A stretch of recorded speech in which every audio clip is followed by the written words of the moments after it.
Audio video clear? Yes, sir. হ্যাঁ sir. Okay.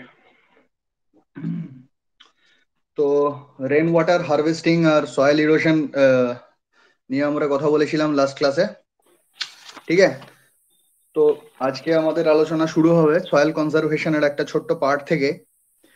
তো প্রথমত গ্লোবাল সয়েল রিসোর্সেস কি রকম অ্যাভেলেবল অ্যাট প্রেজেন্ট সেটা একবার দেখে নিই। সেটা হচ্ছে আমাদের ভূভারতে বলবো না, সরি, আমাদের টোটাল পৃথিবীর তে আর্থের যে সারফেস সেইখানে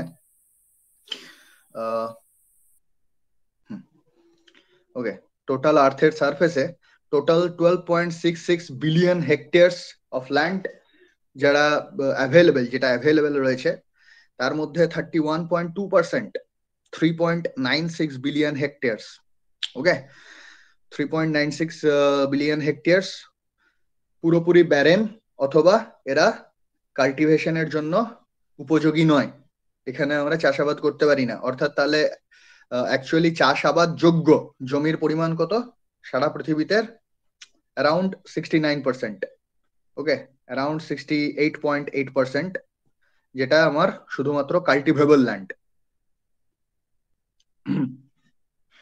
সো কাল্টিভেবল ল্যান্ড হচ্ছে 68.8%। এবারে 2 billion hectares, that is 15.8% cold tundra জোনের মধ্যে রয়েছে। টুন্ড্রা রিজিয়ন মানে হচ্ছে যেখানে সারা বছর মানে তুষারাবৃত রিজিয়ন। তো সেই অঞ্চলে 2 বিলিয়ন হেক্টেয়ার্স রয়েছে। তার মানে আবার 15.8% বাদ গেল। তাহলে total 31.2% barren, 15.8%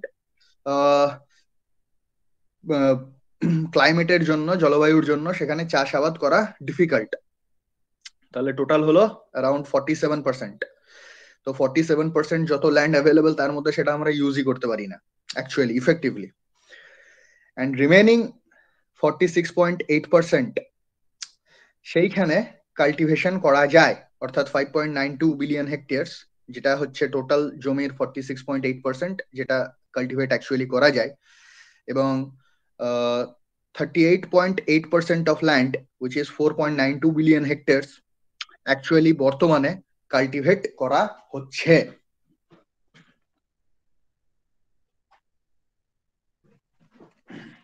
Okay, so around 8% is available more with us. So এটা হচ্ছে ওয়ার্ল্ড রিসোর্সেস ইনস্টিটিউট এর ডেটা অনুযায়ী 1997 এর ডেটা। अगेन সয়েল ইরোশনের প্রভাব কি না, ভারতবর্ষে 45%, around 147 million hectare, okay, around 147 million hectare of the total geographical area, যেটা আমাদের ভারতবর্ষের total geographical area 328 million hectare. তার মধ্যে 45% এর যে জমি রয়েছে is affected by water and wind erosion. তার মানে তোমার কাছে যতটা জমি অ্যাভেলেবেল আছে তার 45% উইন্ড ইরোশন এর আর ওয়াটার ইরোশনে অ্যাফেক্টেড হচ্ছে। যদি একটা পরিসংখ্যান দেখা যায় যে ওয়াটার ইরোশনে total 93.68 million hectare land affected হয়েছে, উইন্ড ইরোশনে 9.48। ওয়াটার লগিং এর প্রবলেম, ওয়াটার লগিং মানে যে জায়গাটাতে রুট জোন, ক্রপের যে মূল অব্দি জল চলে এসেছে এবং সেই ওয়াটার লগড সিচুয়েশনে আমরা চাষাবাদ প্রপারলি করতে পারি না। তো সেই জমিগুলো চাষের জন্য খুব ভালো জমি নয়, সেখানে প্রপারলি আমরা ট্রিটমেন্ট আগে করি, তারপরে সেটাকে কাল্টিভেবল ল্যান্ডে কনভার্ট করার চেষ্টা করি। তার পরিসংখ্যানও হচ্ছে 14.3%। স্যালিনিটি অ্যান্ড অ্যালকালিনিটি, মাটিতে বিভিন্ন রকমের খনিজ পদার্থ থাকে এবং সেখানে মূলত সোডিয়াম বা ক্ষার ধাতু বা ক্ষারীয় মৃত্তিকা ধাতুর প্রেজেন্সের ফলে মাটির মধ্যেও একটা অ্যালকালিনিটি অর্থাৎ ক্ষারকত্ব গ্রো করে। সেই ক্ষারকত্ব যে জমিতে গ্রো করে গেছে বা সল্ট ফরমেশন তৈরি হয়ে গেছে, সেই সমস্ত জমিও চাষের জন্য আইডিয়াল নয়, সুটেবল নয়। এছাড়া সয়েল অ্যাসিডিটিও সেম একটা প্রবলেম ক্রিয়েট করে। কমপ্লেক্স প্রবলেমস, বিভিন্ন রকমের চাষাবাদের জন্য যাবতীয় যে ইস্যু রয়েছে সেই সমস্ত issue. So total degraded amount of land হচ্ছে 146.82, ওকে। সো আমাদের যত ভারতবর্ষে অ্যাভেলেবেল ছিল তার মধ্যে 45% ল্যান্ড আমরা ইউজই করতে পারি না অ্যাট প্রেজেন্ট।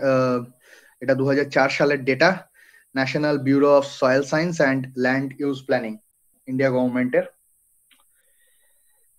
নাও এবারে যদি যে প্রেজেন্ট সিনারিওটা রয়েছে তার বিভীষিকা সম্পর্কে একটু আইডিয়া করা যায়, তাহলে এই ছবিটা যদি একটু ডিটেলসে লক্ষ্য করো তাহলে বুঝতে পারবে যে 1969 থেকে 1970 সালে এখানে দেওয়া আছে ওয়ার্ল্ড প্রোডাকশন অফ সিরিয়ালস, খাদ্যশস্য উৎপাদনের যে ব্যাপারটা, কেজি পার ক্যাপিটা।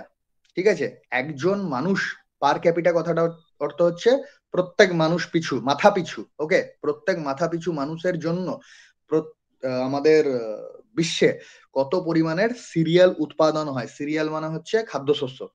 ওকে, তো যে পরিমাণের খাদ্যশস্য উৎপাদন হয়, ফুড প্রোডাকশন, এই ডেটাটা গিভেন হচ্ছে এফএও, ফুড এগ্রিকালচারাল অর্গানাইজেশন, 2003 থেকে 2013। ওকে, তো তার পরিসংখ্যান যদি আমরা একবার স্টাডি করি তাহলে এই জিনিসটা ভালো করে বুঝতে পারা যাবে। সেটা হচ্ছে 1969 থেকে 1970 এই এক বছর 300 কেজি সারা বিশ্বে সিরিয়ালস অর্থাৎ খাদ্যশস্য উৎপাদিত হতো মাথা পিছু, 300 কেজি। ওকে, সেই সংখ্যাটা বেড়েছিল 1984 থেকে 86 এর মধ্যে, মানে 14 থেকে 16 বছরের মাথায় সেই সংখ্যাটা 300 থেকে বেড়ে 340 হয়েছিল। বাট এরপরে আবার যদি সিচুয়েশনটা দেখা যায়, দ্যাট ইজ 1989। ওকে, 1989-এ সেই যে গ্রোথ সেটা আবার কমে 325-এর কাছাকাছি হয়, এবং 2000 থেকে 2010 সেই সংখ্যাটা আরো কিছুটা কমে 320-র কাছাকাছি হয়। কাজে এর দ্বারাও এটা স্পষ্ট হচ্ছে যে গ্র্যাজুয়ালি যত দিন যাচ্ছে আবার এই সংখ্যাটা ক্রমশ কমতে থাকছে, world production of serials per KG per capital. Okay, KG per capital. এবং এর মুখ্য কারণ হিসেবে সয়েল ইরোশন এবং ওয়াটার এর অপচয়, এই সমস্ত বিষয়গুলো যথেষ্ট পরিমাণে দায়ী। এবং সয়েল ইরোশন নিয়ে কথা বলতে গিয়ে আমরা যেটা দেখলাম, যেটা এর আগের দিন প্রশ্নটা উঠেছিল যে কি বিভীষিকা পরিবেশ তৈরি হতে পারে, তো অ্যাকচুয়ালি এটা বিভীষিকা পরিবেশই ক্রিয়েট হয়েছে, বিকজ অ্যারাউন্ড 45% এর ওপর জমি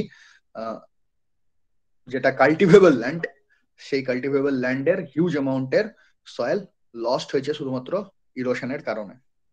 ঠিক আছে, তো এই বিষয়গুলো নিয়ে আলোচনা এর আগের দিন হয়েছে, এবং আজকে আমরা ওয়াটারশেড ম্যানেজমেন্টের আন্ডারে রেন ওয়াটার হারভেস্টিং নিয়ে আলোচনা করব। তো সেখানে রেন ওয়াটার হারভেস্টিং নিয়ে আলোচনা গতকাল যেখান অবধি হয়েছে সেখান থেকে আমরা এগোবো। তো রেন ওয়াটার হারভেস্টিং নিয়ে কি বলা হয়েছিল না, rain water harvesting and conservation হচ্ছে মূলত activity of direct collection of rain water. Okay, rain water আমরা কালেক্ট করব, আমরা স্টোর করব এবং সেটাকে কনভে করব। এই তিনটে পয়েন্ট আমি বলেছিলাম। রেন ওয়াটার হারভেস্টিং হচ্ছে একটি process of collecting, conveying and storing water from rainfall in an area for beneficial use. Okay, so এখানে বেনিফিশিয়াল ইউজ পারপাসে আমরা রেন ওয়াটার কালেক্ট করব, স্টোর করব এবং সেই রেন ওয়াটারটাকে কনভে করব যেখানে আমাদের প্রয়োজন সেইখানে। এবারে রেন ওয়াটার হারভেস্টিং এর উপযোগিতা কি সেই বিষয়ে বলতে গিয়ে দুটো জিনিস বলা যায়। প্রথম যে পয়েন্ট সেটা হচ্ছে রেন ওয়াটার হারভেস্টিং করার জন্য আমাদের ভারতবর্ষে পর্যাপ্ত পরিমাণে বৃষ্টিপাত হয়ে আসছে। আমাদের ভারতে বৃষ্টিপাতের পরিমাণ কত, 118 centimetre annual average rainfall, 118 centimetre, অর্থাৎ 1180 মিলিমিটার পার ইয়ার অ্যারাউন্ড। ওকে, সো এই পরিমাণ বৃষ্টিপাত হচ্ছে, এবং সারা পৃথিবী জুড়ে যদি আমরা চিত্রটা দেখি, সারা পৃথিবীর অ্যাভারেজ অ্যানুয়াল রেনফল হচ্ছে 800 মিলিমিটার। সারা পৃথিবীতে 800 মিলিমিটার অ্যানুয়াল অ্যাভারেজ রেনফল হয়ে থাকে। তো সেই অনুপাতে ভারতবর্ষ কিন্তু যথেষ্ট পরিমাণে এগিয়ে আছে।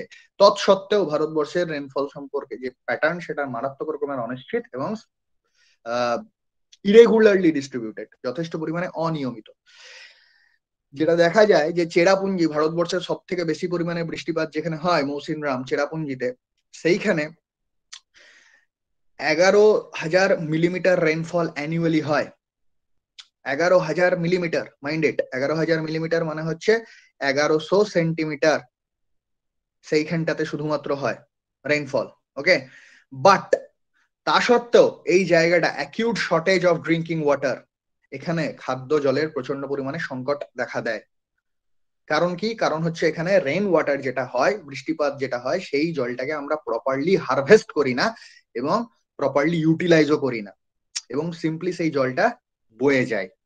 সেই জন্য গতকাল যখন আমরা আলোচনা করেছিলাম, সেখানে মুখ্যত যে সমস্ত কথাগুলো বলা হয়েছিল সেগুলোর একটা সিংহভাগ নর্থ ইস্টার্ন স্টেট গুলোতে, সেভেন সিস্টার স্টেট গুলোতে, বিশেষ করে মেঘালয় এই জায়গাগুলোতে সয়েল ইরোশনের একটা prominent problem because of jhum cultivation, যেটাকে শিফটিং কাল্টিভেশন বলেছিলাম, সেই কারণে, বা ওয়াটার এর কারণে। বিকজ রান অফ যখনই হবে তখনই কিন্তু সেটা জমির ক্ষয় করবে, ল্যান্ডের ক্ষয় করবে। তো এই সমস্ত কারণগুলোতে সেই জায়গাটাতে এটা প্রমিনেন্ট ইফেক্ট বিদ্যমান এট প্রেজেন্ট।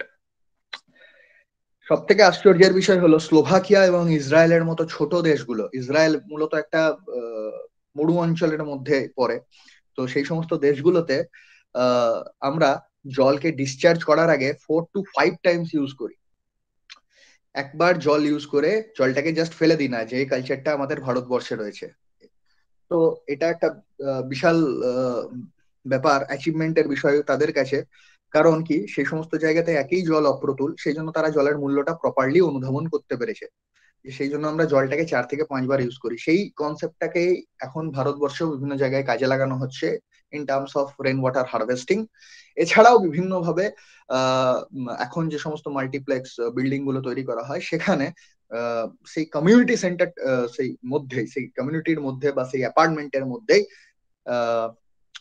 যে জলটা আমরা ব্যবহার করেছি, জলটা ব্যবহার করার পরে সেই জলটা ওয়েস্ট ওয়াটারে কনভার্ট হয়ে যায়, সেই জলটার রিইউজ করা যায় না উইদাউট প্রায়র ট্রিটমেন্ট। তো সেই জলটাকে prior treatment, after proper treatment, আমরা যাতে সেই জলটাকে আবার ব্যবহার করতে পারি সেই ব্যবস্থা করার চেষ্টা করা হয়। এবং সেই কনসেপ্টে একটা নতুন টার্মিনোলজি, দ্যাট ইজ ZLD বা জিরো লিকুইড ডিসচার্জ, মানে যে কমিউনিটিতে যে আমরা লিকুইড ইউজ করছি, মূলত জল এখানে ইন্ডিকেট করা হচ্ছে। তো সেই জলটা ব্যবহারের পরে আমি আবার পিউরিফাই করব, এবং সেই পিউরিফাই করার পরে সেই জলটাই আবার আমি কনজিউম করব। সেই টেকনোলজিও অ্যাডপ্ট করা হচ্ছে এট প্রেজেন্ট। ওকে, তো রেন ওয়াটার হারভেস্টিং এর যেটা প্রাইমারি যে সমস্ত বিষয়গুলো ছিল সেগুলো নিয়ে আমরা আলোচনা করেছিলাম। তো এইটা হচ্ছে, ধরে নাও একটা সিম্পল বাড়ি। তো আমরা যে সমস্ত জলটা কালেক্ট করব, বৃষ্টি জল আমাদের একটা বাড়িতে যেখানে কালেক্ট হওয়ার পসিবিলিটি রয়েছে, সেটা হচ্ছে আমাদের ছাদ। ওকে, সো ছাদের ওপর বৃষ্টি হবে, এবং সেই ছাদের ওপর যে বৃষ্টি হয়, সেই বৃষ্টিটা এই রুফ দিয়ে বয়ে গিয়ে এখানে একটা গাটার, গাটার মানে হচ্ছে একটা মূলত চ্যানেল, ঠিক আছে, একটা প্লাস পিভিসি বা একটা স্টিলের চ্যানেল প্রোভাইড করা হয় এই রুফের এই বরাবর। সো এই গাটারে এই জলটা এসে কালেক্ট হয়, এবং এই জলটা কালেক্ট হওয়ার পরে এই গাটার দিয়ে রেন ওয়াটার পাইপ, ওকে, রেন ওয়াটার পাইপ বা ডাউন পাইপের থ্রু দিয়ে বয়ে গিয়ে এইখানে একটা স্টোরেজ ট্যাঙ্ক আমরা প্রোভাইড করি, সেই ট্যাঙ্কে গিয়ে জমা হয়। এবারে সেই যে ট্যাঙ্কে জমা হচ্ছে, এই ট্যাঙ্ক থেকে আমি আমার প্রয়োজনীয় জায়গাতে এই জলটাকে ইউজ করতে পারবো। রেন ওয়াটার হারভেস্টিং এর মুখ্য উদ্দেশ্য হচ্ছে ওয়াটার কালেকশন, যেটা আমি করলাম, ওয়াটার স্টোর করলাম, and now I have to convey this water for my specific uses. কি কিভাবে ইউজ করা যেতে পারে? বিভিন্ন ভাবে ইউজ করা যেতে পারে। এক নম্বর হচ্ছে, সেই জলটাকে আমি আমার ডোমেস্টিক পারপাসে ইউজ করতে পারি, লাইভ স্টকের কনজাম্পশনের জন্য ইউজ করতে পারি, লাইভ স্টকের মানে গবাদি পশুর খাবারের জন্য ইউজ করতে পারি, হাত ধোয়া, বাসনপত্র মাজা ইত্যাদি কাজে ইউজ করতে পারি। উইদাউট ফিল্ট্রেশন আমরা সেই জলটাকে বাথিং বা রান্না বান্না ইত্যাদি কাজে ইউজ করতে পারি না। প্রপার পিউরিফিকেশন প্রয়োজন, but not necessary all the time আমরা পিউরিফিকেশন ইনস্টল করব, ঠিক আছে, বাট গার্ডেনিং পারপাসে ইউজ করা যেতে পারে। হ্যাঁ, মানে যে সমস্ত জায়গাতে জলের প্রয়োজন হয় অথচ সেই জলটা আমরা প্রকৃতি থেকেও পেতে পারি, অবটেন করতে পারি, সেই সমস্ত কাজে জলের ব্যবহার করাটাই হচ্ছে আমাদের রেন ওয়াটার হারভেস্টিং এর মুখ্য অবজেক্টিভ। এছাড়া কি করতে পারি না, আমরা জানি যে গ্রাউন্ড ওয়াটার ক্রমাগত ডিপ্লিট করছে, অর্থাৎ গ্রাউন্ড ওয়াটার, ভূগর্ভস্থ জল ক্রমশ অবনমন ঘটছে। তো সেই অবনমনটাকে প্রতিরোধ করার জন্য আমরা এই জলটাকে মাটির ভেতরে, যেখানে জলের স্তর রয়েছে, সেই জলের স্তরটাকে বৃদ্ধি করার জন্য মাটির ভেতরে আবার পাঠিয়ে দিতে পারি, ঠিক আছে, বিভিন্ন টেকনোলজি অ্যাডপ্ট করে। সো কি কিভাবে করা হয়, তো যাই হোক, তার আগে দেখে নিই আমরা what are the different types of tanks to be used. এখানে একটা সিম্পল তোমার স্টোরেজ ট্যাঙ্কের কথা বলা হয়েছে, তো স্টোরেজ ট্যাঙ্ক কি না যে কোনো টাইপের ট্যাঙ্ক ইউজ করা যেতে পারে। কয়েকটা বিষয় শুধু খেয়াল রাখার বিষয়। এক নম্বর হচ্ছে যে তোমার এই যে স্টোরেজ, এই স্টোরেজটা আন্ডারগ্রাউন্ডেও কনস্ট্রাক্ট করা যেতে পারে অথবা অ্যাবাভ গ্রাউন্ডেও কনস্ট্রাক্ট করা যেতে পারে। এখানে যেমন মাটির উপরে রয়েছে, ঠিক সেমনি আমি আন্ডারগ্রাউন্ডেও কনস্ট্রাকশন করতে পারি। Point number one. Point number two, it may be RCC or masonry structure suitably lined with waterproofing material. ওকে, অর্থাৎ এটা তোমার মেশিনারি স্ট্রাকচার যেমন তোমার অনেক বাড়িতে দেখতে পাবে বা আমাদের কলেজেও বিল্ডিং গুলোতে দেখতে পাবে যে আমরা আরসিসি দিয়ে তৈরি করেছি অথবা ইটের তৈরি জল ট্যাঙ্কিও ব্যবহার করেছি এখানে। আনলাইক দ্য পিভিসি সিনট্যাক্স এর যে প্লাস্টিকের ট্যাঙ্ক গুলো, সেগুলো ছাড়াও এগুলো ব্যবহার করা যেতে পারে। But they have to be suitably lined. Suitably lined কেন? কারণ হচ্ছে যে কংক্রিটের সারফেস বা ব্রিকের সারফেস এগুলো কি এগুলো মূলত পোরাস মেটেরিয়াল এবং সারা জীবন জলের সঙ্গে এরা কন্ট্যাক্টে থাকবে। সো আমাকে একটা এমন কিছু ওয়াটার রিপেলেন্ট জিনিস দিয়ে সেই জায়গাটাতে কোটিং করে দিতে হবে যাতে জল এসে সেই জায়গাটাতে হিট না করে। ঠিক আছে, অর্থাৎ কি না, এইটা ধরো আমার ক্রস সেকশনাল ভিউ যদি দেখি, এটা হচ্ছে আমার দেওয়ালটা, সাইডের দেওয়াল, এবং এই অংশে জল রয়েছে। ঠিক আছে, এটা ব্রিকের তৈরি। তো ব্রিক বেসিক্যালি কি, ব্রিক তো বেসিক্যালি কাদা দিয়ে তৈরি হয় না, তো ব্রিক একটা পোরাস মেটেরিয়াল। সো এখানে যদি ব্রিকের তৈরি ওয়াটার ট্যাঙ্কে আমরা যদি এখানে জলটাকে স্টোর করি এবং জলের কনস্ট্যান্টলি টাচে আছে, সো জল কি করার চেষ্টা করবে, জল ব্রিকের মধ্যে যে অসংখ্য ছিদ্রগুলো আছে সেই ছিদ্র দিয়ে ধীরে ধীরে ধীরে ধীরে বাইপাস করার চেষ্টা করবে এবং এই দেওয়ালটা ধীরে ধীরে অকেজো হয়ে যাবে। সো স্বাভাবিকভাবে আমায় এখানে একটা প্রোটেক্টিভ কোটিং দিতে হবে, দ্যাট ইজ কল্ড লাইনিং। ওকে, এছাড়া সেম ঘটনাটা কংক্রিট হলে কংক্রিট ব্রিকের থেকে ইম্পারমিয়েবল ঠিকই, কিন্তু তাও এর ভেতরে রিএনফোর্সমেন্ট থাকবে। রিএনফোর্সমেন্ট মানে লোহা। তো লোহার শিক গুলো থাকবে, তো জলের সংস্পর্শে এলে সেই জলটা যখনই ভেতর দিয়ে যাওয়ার চেষ্টা করবে তো তখনই সেখানে চ্যানেল তৈরি করবে এবং রিএনফোর্সমেন্টেরও ক্ষয় হবে। তাছাড়া কংক্রিটেরও বিভিন্ন রকমের ড্যামেজ হবে। সেই জন্য আমরা একটা ভেতরের পোর্শনে ইনার ওয়ালে, জল ট্যাঙ্কির ইনার ওয়ালে একটা প্রোটেক্টিভ লাইনিং অর কোটিং দিয়ে থাকি। ওকে, এছাড়া আর কি কি বিষয় যেটা খেয়াল রাখার, একটু আগে যেটা বললাম যে সারফেস ট্যাঙ্ক মানে যেটা আমাদের কনস্ট্রাক্টেড অ্যাবাভ দ্য গ্রাউন্ড, হ্যাঁ, এটা জিআই শিট দিয়ে তৈরি হতে পারে, আরসিসি দিয়ে তৈরি হতে পারে, প্লাস্টিক অথবা এই ট্যাঙ্কটা যেমন এখানে প্লাস্টিকের, সো প্লাস্টিক অথবা এইচডিপি হাই ডেন্সিটি পলিমার এইসব দিয়েও তৈরি হতে পারে, অথবা ফেরো সিমেন্ট ট্যাঙ্ক। ফেরো সিমেন্ট ট্যাঙ্কও অ্যাভেলেবেল আছে মার্কেটে। ফেরো সিমেন্ট কি জিনিস না, তোমরা যখনই কোনো জল ট্যাঙ্কি কনস্ট্রাকশন যদি দেখার সুযোগ হয় তখন সেখানে দেখবে যে রডের শিক ব্যবহার করা হয়। ঠিক আছে, বড় বড় রড গুলো, লোহার শিক, সরি, রড বা লোহার শিক ব্যবহার করা হয়। তো লোহার শিক বা রডের জায়গায় যদি আমি পাতলা পাতলা ফিনফিনে তারের মতো কতগুলো লোহার তার ব্যবহার করি এবং সেইগুলো দিয়ে একটা জালি বানাই, ঠিক আছে, সেই রকম একটা জালি বানাই, এগুলো রড রড না ভেবে তুমি এগুলোকে তারের মতো পাতলা লোহার ইয়ে ভেবো, তাহলে সেইটা দিয়ে যদি আমি রিএনফোর্সমেন্ট প্রোভাইড করি, সেইটা আমার মূলত ফেরো সিমেন্টের আন্ডারে পড়বে। ঠিক আছে, তো ফেরো সিমেন্টও ট্যাঙ্ক ইউজ করা হয়। যদি আমরা আন্ডারগ্রাউন্ডে ওয়াটার ট্যাঙ্ক কনস্ট্রাক্ট করি, সো সে ফর এক্সাম্পল এটা হচ্ছে আমার underground water tank. So underground water tank যদি আমরা কনস্ট্রাক্ট করি তাহলে আমাদের খেয়াল রাখতে হবে যেন অ্যাটলিস্ট মাটির ওপরে 30 সেন্টিমিটার, অ্যাটলিস্ট 30 সেন্টিমিটার, মানে অ্যারাউন্ড 1 ফিট, ওকে, অ্যারাউন্ড 1 ফিট যেন মাটির উপরে সেই ট্যাঙ্কটা থাকে। এই বিষয়টা আমাদের খেয়াল রাখতে হবে। ছোট ছোট বিষয় প্র্যাকটিক্যালি দেখারও সুযোগ হতে পারে, কিন্তু আমরা এই বিষয়গুলো ভুলে যাই। ওকে, সো মাটির উপরে যেন অ্যাটলিস্ট 30 সেন্টিমিটার প্রজেক্টেড থাকে মিনিমাম। এছাড়া আর কি জিনিস থাকতে হয়, তোমার স্টোরেজ ট্যাঙ্ক মূলত যে একটা ম্যান হোল প্রোভাইডেড থাকতে হবে এই স্টোরেজ ট্যাঙ্কে। স্টোরেজ ট্যাঙ্কে অ্যাক্সেস করার জন্য একটা ম্যান হোল প্রোভাইডেড থাকতে হবে, যাতে এই ম্যান হোলের ঢাকনা খুলে তুমি প্রয়োজনে ট্যাঙ্ক পরিষ্কার করতে পারো বা ট্যাঙ্কের ভেতরে অ্যাক্সেসও করতে পারো, কারণ ট্যাঙ্কটা তো তোমায় পরিষ্কারও করতে হবে ফ্রিকুয়েন্টলি যদি ট্যাঙ্ক ইউজ করো। ওকে, তো ম্যান হোল মোটামুটি 0.6 মিটার বাই 0.6 মিটারের একটা ওপেনিং বেসিক্যালি। তো যে ট্যাঙ্কটা আছে সেই ট্যাঙ্কটার ভিতরে একটা ওপেনিং, বাইরে থেকে ঢাকনা লাগানো ওপেনিং থাকতে হবে। তো ট্যাঙ্কের সাইজ কিরকমের হয়, ট্যাঙ্কের ডিফারেন্ট টাইপের সাইজ হয়। টিপিক্যালি যেটা অবজার্ভ করা যায় সেটা হচ্ছে 2 মিটার কিউব থেকে 200 মিটার কিউব। ওকে, 200 মিটার কিউব এর এক একটা ট্যাঙ্কের নর্মালি সাইজ হয়ে থাকে। ওকে, আর এই যে এছাড়া কি কি প্রোভাইডেড হয়, একটা হচ্ছে vent pipe. So tanks will be provided with vent pipe. ওকে,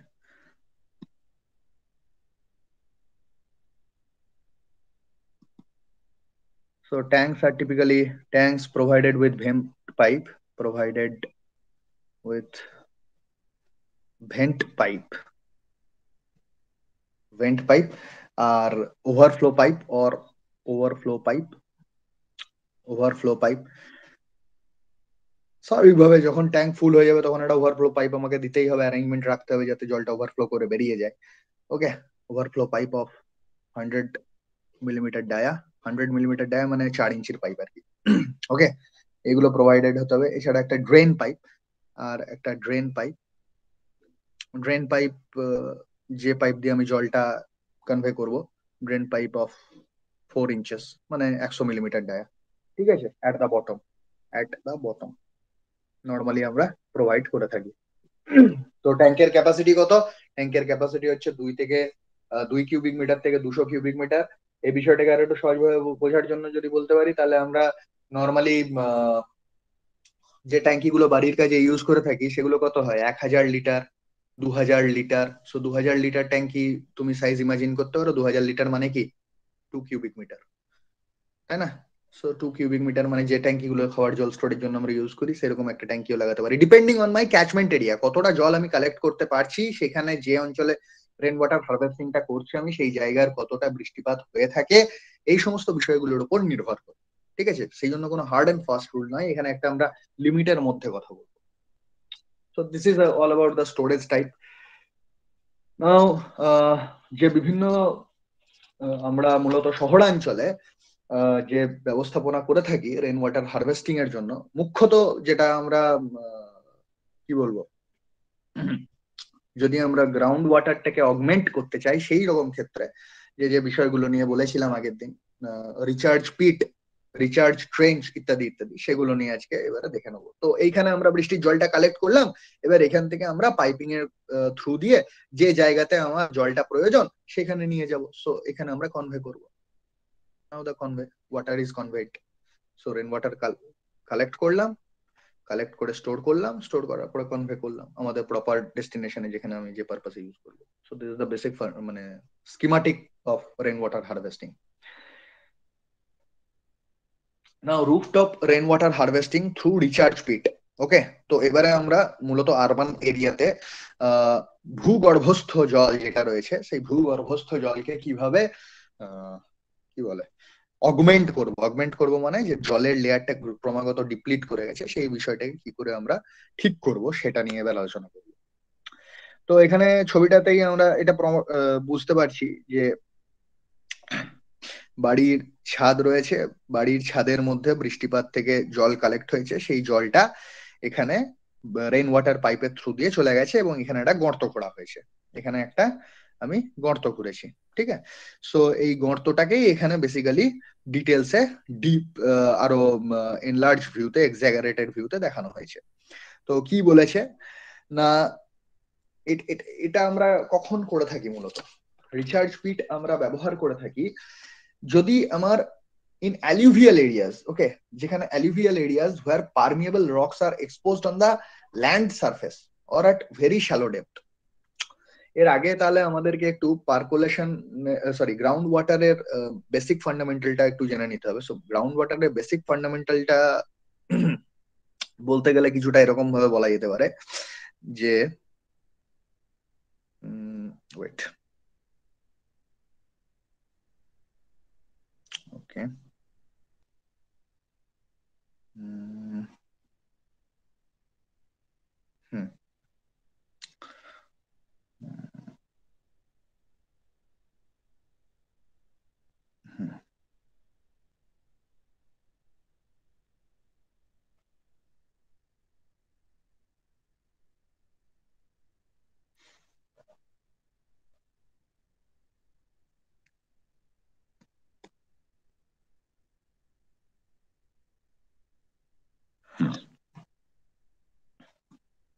হুম।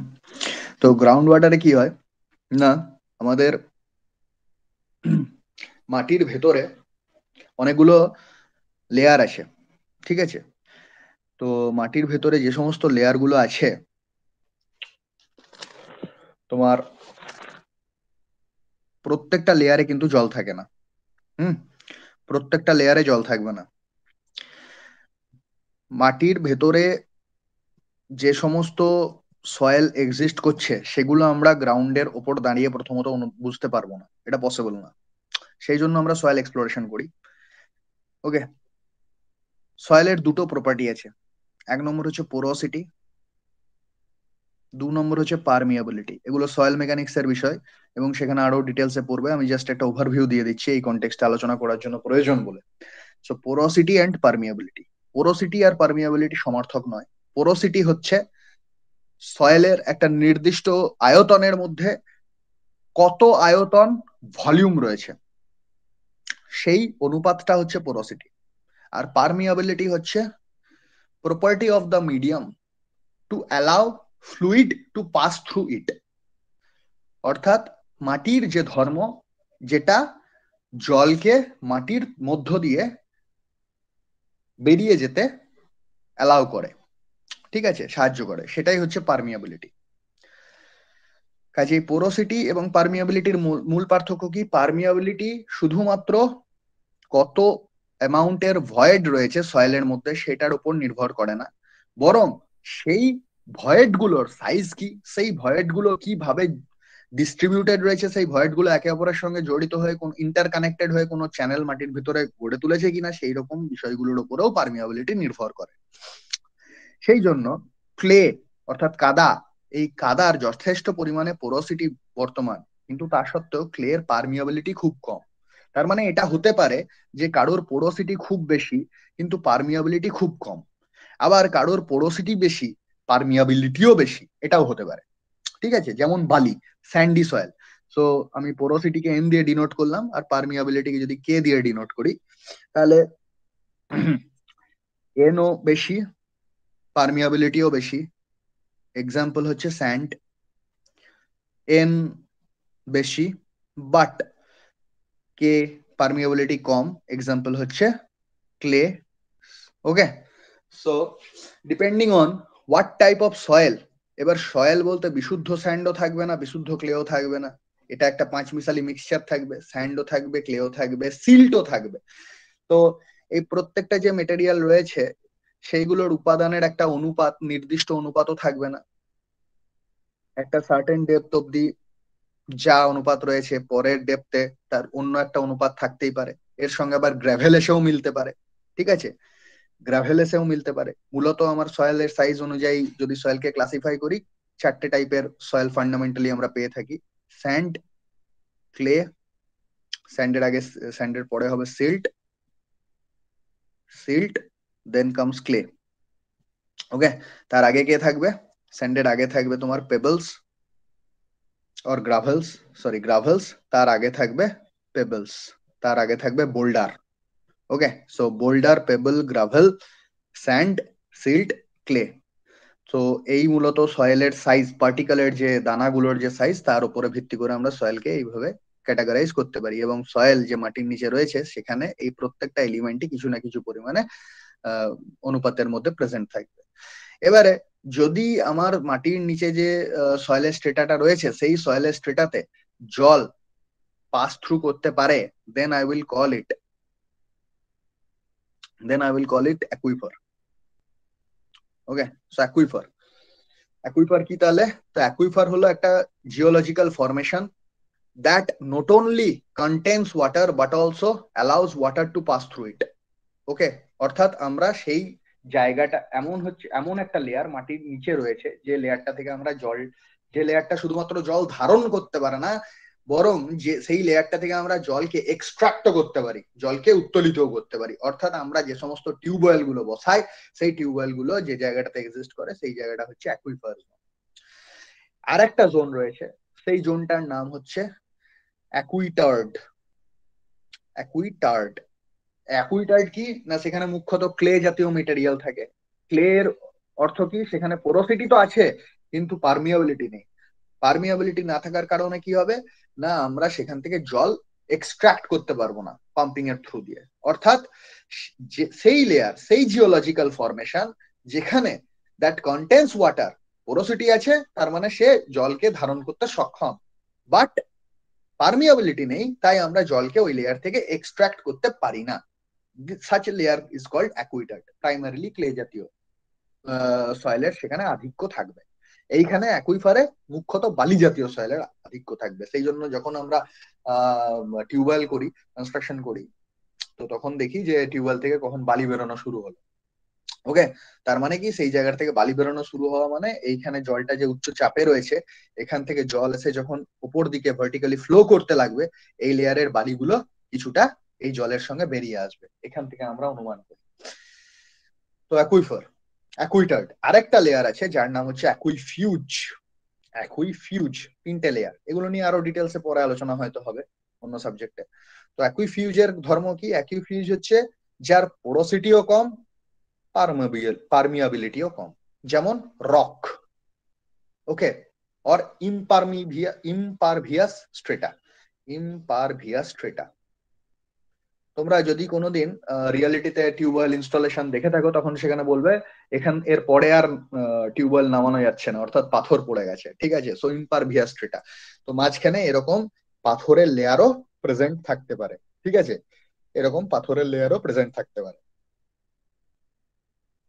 তো আলটিমেটলি কি হলো, আমরা 3টে লেয়ারের সম্পর্কে একটু হালকা পরিচয় পেলাম। এক নম্বর হচ্ছে অ্যাকুইফার, অ্যাকুইটার্ড এন্ড অ্যাকুইফিউজ। অ্যাকুইফিউজ মানে সেই লেয়ার, যে লেয়ারে, এই একটা লেয়ার, এই লেয়ারের মধ্যে না আছে জল, এবং জল না থাকলে আমরা জল পাওয়ার সম্ভাবনা, এখান থেকে জল আমরা এক্সট্রাক্টও করতে পারবো। কাজেই আমাদের যে মানে আলোচনার বিষয়, আমাদের যে পারপাসটা যে সার্ভ করছে, সে হচ্ছে অ্যাকুইফার। তো আমরা কি করব, আমাদের চাহিদা হচ্ছে যে বৃষ্টির যে জলটা রয়েছে, সেই বৃষ্টির জলটা এই অ্যাকুইফারে যেন আমরা পৌঁছে দেওয়ার ব্যবস্থা করতে পারি, যাতে এই অ্যাকুইফারে যে জল ছিল, যে জলটা ছিল, যেটা গ্র্যাজুয়ালি ডাউনওয়ার্ড ডিপ্লিট করতে শুরু করেছিল, যার জন্য জলের অ্যাভেলেবিলিটি, স্কারসিটি দেখা দিচ্ছিল, সেই স্কারসিটিটা কিছুটা মন্দীভূত হয়। ওকে, তো এটাই হচ্ছে আমাদের টার্গেট। তো সেই জন্য আমরা কি করেছি, আমরা এখানে একটা গর্ত করেছি, যার নাম দিয়েছি আমরা রিচার্জ পিট। ওকে, রিচার্জ পিটটার কি বৈশিষ্ট্য? রিচার্জ পিটের বৈশিষ্ট্য হলো, এক নম্বর হচ্ছে অ্যালুভিয়াল এরিয়া। অ্যালুভিয়াল কথাটার মানে কি? অ্যালুভিয়াল মানে হচ্ছে পলি, ওকে, পলি মৃত্তিকার অঞ্চলগুলো। In alluvial areas where permeable rocks are exposed on the land surface or at very shallow depth. Okay, এই যে লেয়ার গুলোর কথা বললাম, সেটা যদি সেটা বিভিন্ন জায়গায় বিভিন্ন রকম হতে পারে। কোথাও হয়তো 50 ফুট মাটির নিচেও পারমিয়াবল লেয়ার পেয়ে যেতে পারি, মানে অ্যাকুইফারের লেয়ার, তাহলে সেখানে 50 ফুট কাটার সঙ্গে সঙ্গে টিউবওয়েলে জল চলে আসবে। হ্যাঁ, আবার সেখানে এটা কোথাও হয়তো 800 ফিট অব্দি যেতে পারে, যেটা এর আগের দিনে আমরা বলেও ছিলাম যে 800 ফিটের মধ্যে যত 11% বেসিক্যালি এক্সিস্ট করে, এবং 800 ফিটের পরেও জল পাওয়া যায়, কিন্তু সেইটা আমরা প্র্যাকটিক্যালি রিচ করতে পারি না। এই 800 ফিট বলছি, 800 মিটার। তো 800 ফিট মানে হিউজ ডেপথ, ঠিক আছে। তো রিচার্জ পিট কি না, যেখানে যে সমস্ত জায়গাতে, মুখ্যত নদীর ধারের যে সমস্ত অঞ্চলগুলো, কারণ সেখানেই পলিমৃত্তিকা পাওয়ার সম্ভাবনা বেশি, এবং সেই পলিমৃত্তিকা পাওয়ার যেখানে সম্ভাবনা বেশি, সেখানে অ্যাকুইফার খুব কাছাকাছি থাকার পসিবিলিটি বেশি। যেমন আমাদের দেউচা, এই দেউচার ওখানটাতে যে আমাদের দ্বারকা নদী আছে, সেই দ্বারকা নদীর কাছাকাছি অঞ্চলগুলোতে, তাছাড়াও দেউচা গ্রামেও যদি তুমি দেখবে, তাহলে সেখানে জলের লেয়ার যথেষ্ট পরিমাণে কাছাকাছি থাকে মাটির, খুব বেশি দূর তোমায় মাটি ঘুরতে হবে না টিউবওয়েল বসানোর সময়। কিন্তু সেখানেই যদি আমরা সিউড়িতে দেখি, বিভিন্ন জায়গায় বিভিন্ন রকমের হয়। ইনফ্যাক্ট এই আটটির মোড়, এই কাছাকাছি লোকেশনটাতে মোটামুটি 300 ফিট 400 ফিট অব্দি মাটি খুঁড়লে, তাহলেও তুমি প্রপার ডিসচার্জ পাবে কিনা সেটা বলা যায় না টিউবওয়েল বসানোর সময়। ওকে, তো যদি আমার গ্রাউন্ড থেকে মোটামুটি তোমার শ্যালো ডেপথে, পলিমৃত্তিকার অঞ্চলগুলোতে, মানে 2 থেকে 3 মিটার এই ডেপথের মধ্যে, এই রেঞ্জের মধ্যে যদি পারমিয়েবল স্ট্রেটা প্রেজেন্ট থাকে, তাহলে আমরা রিচার্জ পিট মুখ্যত ইউজ করে থাকি। সেই সঙ্গে যদি আমার যে ছাদ, ওকে, এই যে ছাদ, roof, so roof area, if roof area is is around 100 square metre. কারণ কি, ছাদ যত বড় হবে যত ছাদ আমার বড় হবে তত আমার জল মানে ছাদের মধ্যে জল বেশি পরিমাণে কালেক্ট করতে পারবে, তত আমি বেশি পরিমাণে জল আন্ডারগ্রাউন্ডে পাঠাতে পারবো। তো বেশি বড় ছাদ হলে এই মেথডটা খুব একটা সুইটেবল নয়, বরং এটা ছোট ছাদ হলে around 100 square metre, around 100 square metre মানে কিন্তু 100 এক্সাক্ট নয়, ঠিক আছে, সেটা 80 হতে পারে, সেটা 200 হতে পারে, সেটা 300 অব্দিও হতে পারে। সো বাট অ্যাভারেজলি মোটামুটি 100 square metre gives the better performance যদি হয়, ছাদের এরিয়া যদি 100 স্কোয়ার মিটার হয় এবং যদি খুব স্যালো ডেপথে আমার ইয়েটা থাকে, অ্যাকুইফার এক্সিস্ট করে, তাহলে আমরা রিচার্জ পিট ইউজ করতে পারি। রিচার্জ পিটের টিপিক্যাল ডাইমেনশন যেটা হয় সেটা হচ্ছে যে চওড়াটা রয়েছে, এইখানে ছবিটা যদি তোমরা অবজার্ভ করো, যে চওড়াটা রয়েছে সেটা হচ্ছে তোমার around 1 to 2 metre. Okay, around 1 to 2 metre হচ্ছে রিচার্জ পিটের যে চওড়া, that is B breadth.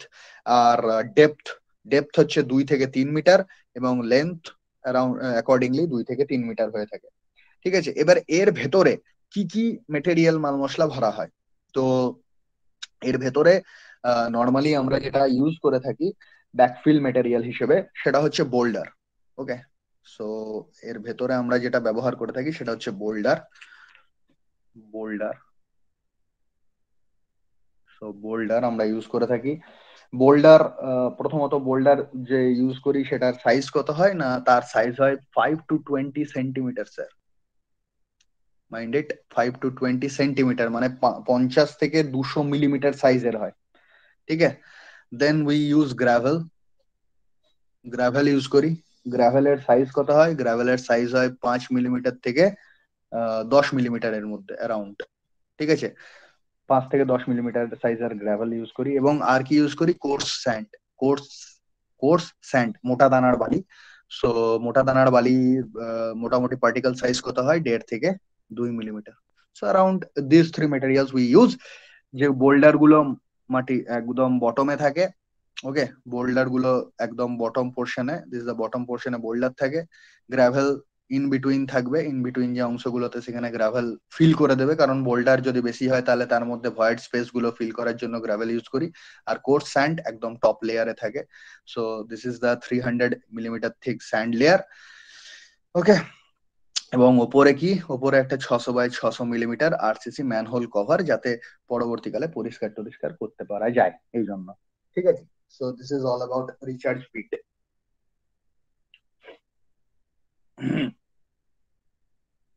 Now next point is recharge trench.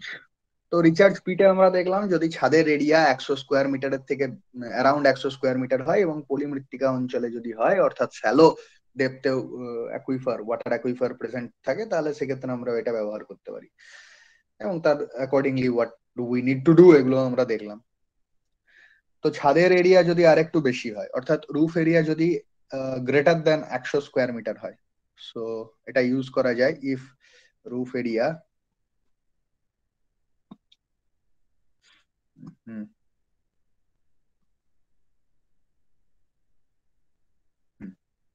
so if roof area is greater than 100 square metre, তখন আমরা ইউজ করব রিচার্জ ট্রেঞ্চ। আর and for recharging shallow aquifers, so আগে suitable if roof area is greater than 100 square meter and recharging shallow aquifers,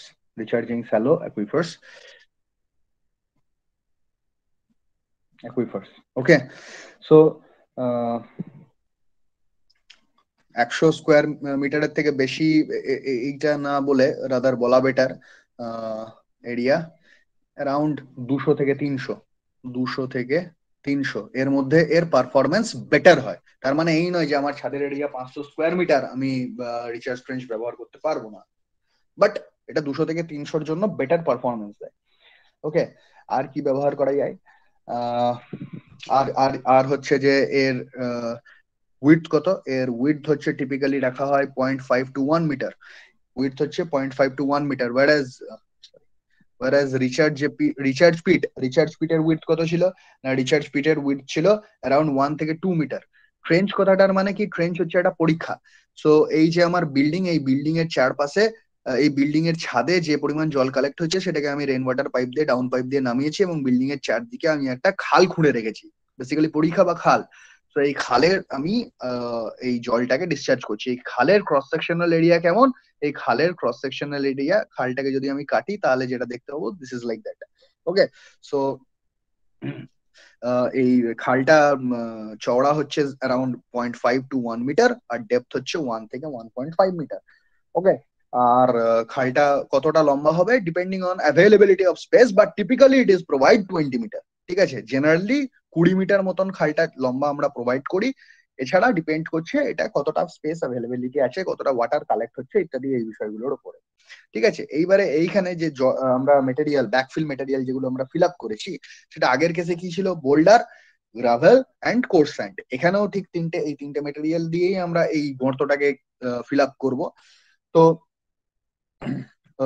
ওই same value, যে তোমার boulder কত না 5 থেকে 20 সেন্টিমিটার, গ্রাভেল কত 5 থেকে 10 millimetre, and coarse sand 1.5 to 2 millimetre in graded form. In graded form বলতে কি, একটার উপরে একটা এরকম, মানে প্রথমে বোল্ডার, একদম বটম মোস্ট পোর্শনে বোল্ডার থাকবে, বটম মোস্টে বোল্ডার, তার উপরের লেয়ারটাতে থাকবে তোমার গ্রাভেল, এবং সর্বোপরি একদম টপ লেয়ারটাতে থাকবে কোর্স স্যান্ড। ঠিক আছে, এইভাবে আমরা ব্যাপারটাকে ফিল আপ করবো। ওকে,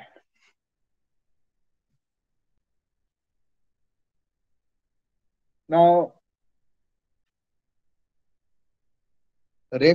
rooftop rain water harvesting through abandoned tube well. এরকম অনেক সময় হয় যে একটা টিউবওয়েল আমরা বসিয়ে থাকি, তো সেই টিউবওয়েলে যে জলটা পাওয়ার কথা ছিল, সেই টিউবওয়েলটা একটা সময় পরে এক্সস্ট হয়ে যায় বা বিকল হয়ে যায়। তো সেই, অর্থাৎ কি হয়েছে না, সেই টিউবওয়েলটা যে লেভেলে বসানো হয়েছিল সেই লেভেলে ধরো তোমার সে ফর এক্সাম্পল, এই যে টিউবওয়েলটা এখানে ছবিটা দেখতে পাচ্ছি, মাটির নিচে আমি কি বললাম, অসংখ্য সয়েলের লেয়ার আছে। ঠিক আছে, ওপরের লেয়ারটা কি বলেছে? ইম্পারভিয়াস লেয়ার। ইম্পারভিয়াস লেয়ার মানে ধরে নিলাম আমি সেখানে কোনো জলের ফ্লো হতে পারে না। ইম্পারভিয়াস লেয়ার মানে তাই যে জল ওখানে কোনো ফ্লো করতে পারে না। তার নিচের লেয়ারটা কি? Porous formation. পোরাস ফরমেশনে আমার জলটা থাকে, মানে অর্থাৎ এই লেয়ারটাতে, এই যে লেয়ারটা দেখতে পাচ্ছি, এই পোরাস ফরমেশনের লেয়ারটাতে আমার জল রয়েছে, water is available. Then another impervious layer, মানে আবার একটা, যেখানে জলের মুভমেন্ট হওয়া পসিবল না, তার নিচে আবার একটা লেয়ার আছে যেখানে আমার আবার জল আছে। ওকে, সো এইরকম কেসে আমরা এমন একটা টিউবওয়েল নামিয়েছি। এই টিউবওয়েলটাকে, এইরকম টিউবওয়েলকে বলা হয় confined tube well, aquifer, confined aquifer বলি। যাই হোক, তো এই টিউবওয়েলে ধরো এই লেভেল থেকে প্রথমে এই টিউবওয়েলের সাইডে যে এখানে জালিটা দেখতে পাচ্ছ, এই যে জালিটা দেখতে পাচ্ছ, এই জালিটাকে আমরা বলি স্ট্রেনার। ওকে, স্ট্রেনার বলি আমরা, স্ট্রেনার।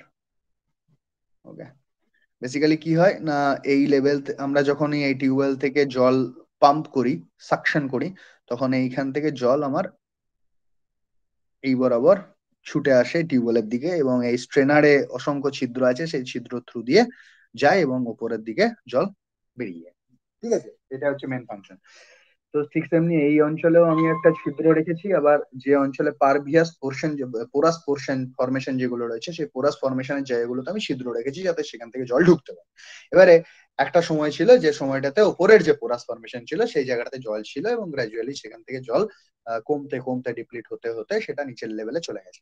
এবারে ধরো আমার টিউবওয়েলটা এতটুকুই যদি থাকতো, এতটুকু অংশ থাকতো, অর্থাৎ নিচের জায়গাটা যদি না থাকতো, তাহলে কি হতো না, তাহলে আমার এই টিউবওয়েলটা অ্যাবান্ডেন্ট হয়ে যেত, তাই না?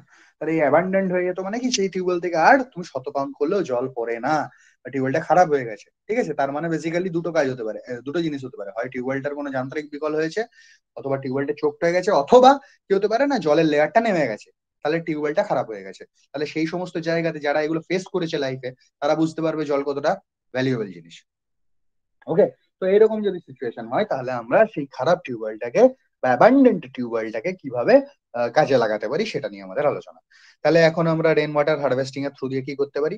এক নম্বর হচ্ছে, আমি ওই আমার সাইডে বাড়ি আছে এবং এই ক্ষেত্রে কিন্তু আমার বাড়ির ছাদটা যথেষ্ট পরিমাণে বড় হতে হবে, আদারওয়াইজ আমি এই জলটাকে প্রপারলি কাজে লাগাতে পারবো।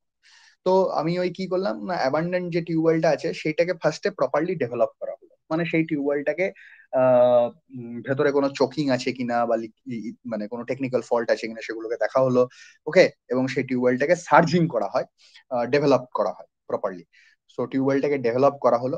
এবার টিউবওয়েলটা ডেভেলপ করার পরে আমি কি করব না, আমার যে পিভিসি পাইপ 10 সেন্টিমিটার বা 4 ইঞ্চির যে পিভিসি পাইপ আছে সেইগুলোকে আমি আমার এই যে রুফটপ ছিল সেই রুফটপের সঙ্গে 4 ইঞ্চির পিভিসি পাইপটাকে লাগিয়েছি। এবং এই ডাউন পাইপটা দিয়ে কি করেছি আমি, এই পাইপটা দিয়ে আমি বেসিক্যালি আমার বাড়ি থেকে জলটা আসছে, ছাদ থেকে জলটা আসছে, এবার এই ছাদ থেকে আসা জলটা এখানে আমি একটা টি কানেকশন দিয়েছি। Okay, this type of connection is T. T কেন? কারণ আমার জলটা আসছিল এদিকে আর আমি এখানে একটা টি কানেকশন প্রোভাইড করেছি। সো এই যে এইরকম ইয়েটাকে বলা হয় টি কানেকশন, উল্টো দিকে টি। ওকে, তো এই টি কানেকশনটা প্রোভাইড করার পরে আমি এই জলটাকে কি করছি না, একটা অনলাইন পিভিসি ফিল্টার ইউজ করেছি।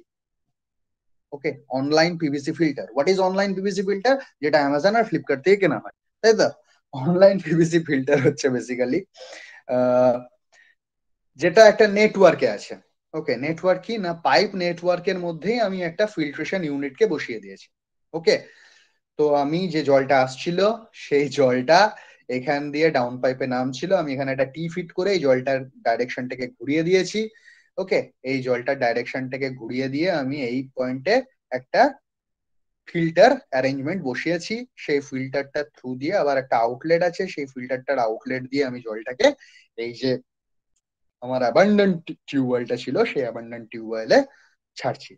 ঠিক আছে, অনেক সময় দেখবে তোমাদের বাড়িতেও হয়তো অনেকের আছে, সেটা হচ্ছে বাড়িতে বসানো আছে যেটা ওই কি বলে তোমার আরও সিস্টেম বা ওই আমাদের ইউভি যে Aquaguard. Okay, so this is also an online filter. Online filter এই কারণে নয় যে সেটা কেনা হয়েছে ফ্লিপকার্ট থেকে বা অ্যামাজন থেকে, অনলাইন ফিল্টার এই কারণে যে সেটা অ্যাকচুয়ালি একটা নেটওয়ার্কের মধ্যে আছে। নেটওয়ার্কের মধ্যে কি না, অনেকে কি করেন না, বাড়ির কুয়োর থেকে যে জলটা উত্তোলন করা হয় সেই জলটাকেও ডাইরেক্টলি ওই আরো ফিল্টারের থ্রু দিয়ে পাস করান, আবার মিউনিসিপ্যালিটি থেকে যে জলটা আসে সেই জলটাকেও আরো ফিল্টারের মধ্য দিয়ে পাস করান। অর্থাৎ তারা একটা নেটওয়ার্ক, পাইপলাইনের নেটওয়ার্ক বাড়িতে প্রোভাইড করেছে, সেই নেটওয়ার্কের মধ্যেখানে আমার একটা আলাদা ফিল্টার রয়েছে। আগেকার ফিল্টার গুলো কি ছিল? আগেকার ফিল্টার গুলো যেমন ছিল, সেই যদি কেউ দেখে থাকো যে সাদা সাদা অ্যালুমিনিয়ামের ইয়েটা ছিল, ক্যান্ডেল গুলো ছিল এবং সেখানে জল ভরা হতো। তারপরে কেন্টের যেগুলো কার্বনের চারকোল, যে চারকোলের লেয়ার সমেত যে ফিল্টার গুলো ছিল, সেপারেট ইউনিট ছিল, সেখানে আমাকে জল ভরতে হতো আলাদা করে। বাট এখানে কি হচ্ছে না, জলের অলরেডি পাইপ ফ্লো এর সিস্টেম রয়েছে, সেই সিস্টেমের মধ্যে আমি ফিল্টার ইউনিটটাকেও ঢুকিয়ে দিয়েছি।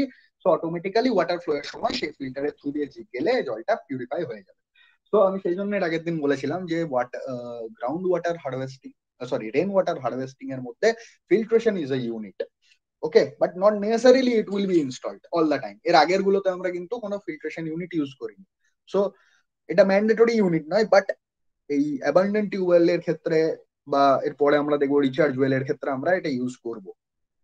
কারণ কি, কারণ আমি এখানে অ্যাকুইফারের জলে মেশাচ্ছি, অ্যাকুইফারের জলে ডাইরেক্টলি এই জলটাকে মিশিয়ে দিচ্ছি। অ্যাকুইফারের জল কিন্তু মানুষ কনজিউম করে, খায়। কাজে যেখানে আমরা জলটাকে আর একটু বেটার পারপাসে ইউজ করবো, শুধুমাত্র ডোমেস্টিক ইউজেই নয়, তো সেই সমস্ত জায়গাকে আমার জলটাকে পরিশোধিত করেই কিন্তু সেখানে মেশাতে হবে। ওকে, এবং বৃষ্টির জলের মধ্যে পরিশোধন বলতে মিনিমাম ফিল্ট্রেশন ইজ সাফিসিয়েন্ট, কারণ এটা তো আর ড্রেনের জল নয়। এনিওয়ে, সো কি হবে মেন ফান্ডাটা তাহলে বোঝা গেল যে, তো এটা যদি আমি বলি যে এক নম্বর হচ্ছে the abundant tube well should be properly developed,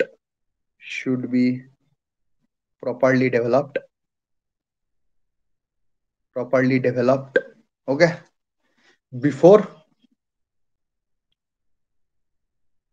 use as recharge structure এর আগে আমাকে এটা প্রপারলি ডেভেলপ করতে হবে। Point number 1। পয়েন্ট নাম্বার 2 হচ্ছে PVC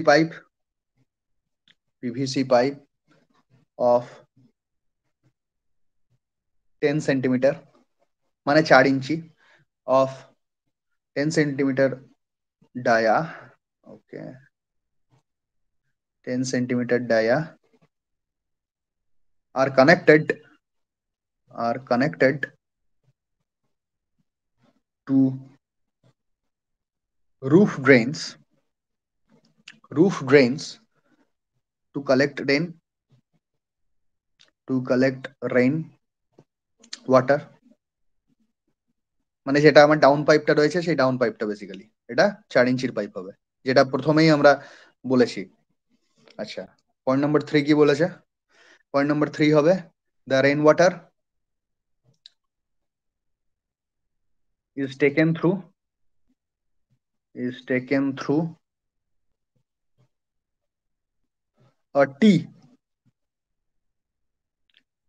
to an online PVC filter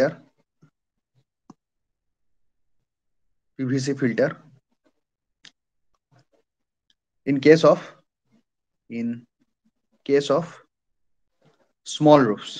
যদি ছোট রুফ হয়, ছোট রুফ মানে কিন্তু এখানে 300 স্কয়ার মিটারের থেকে বড়, okay. Small roofs, a filter pit is provided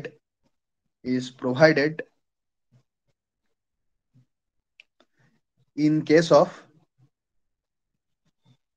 large roof,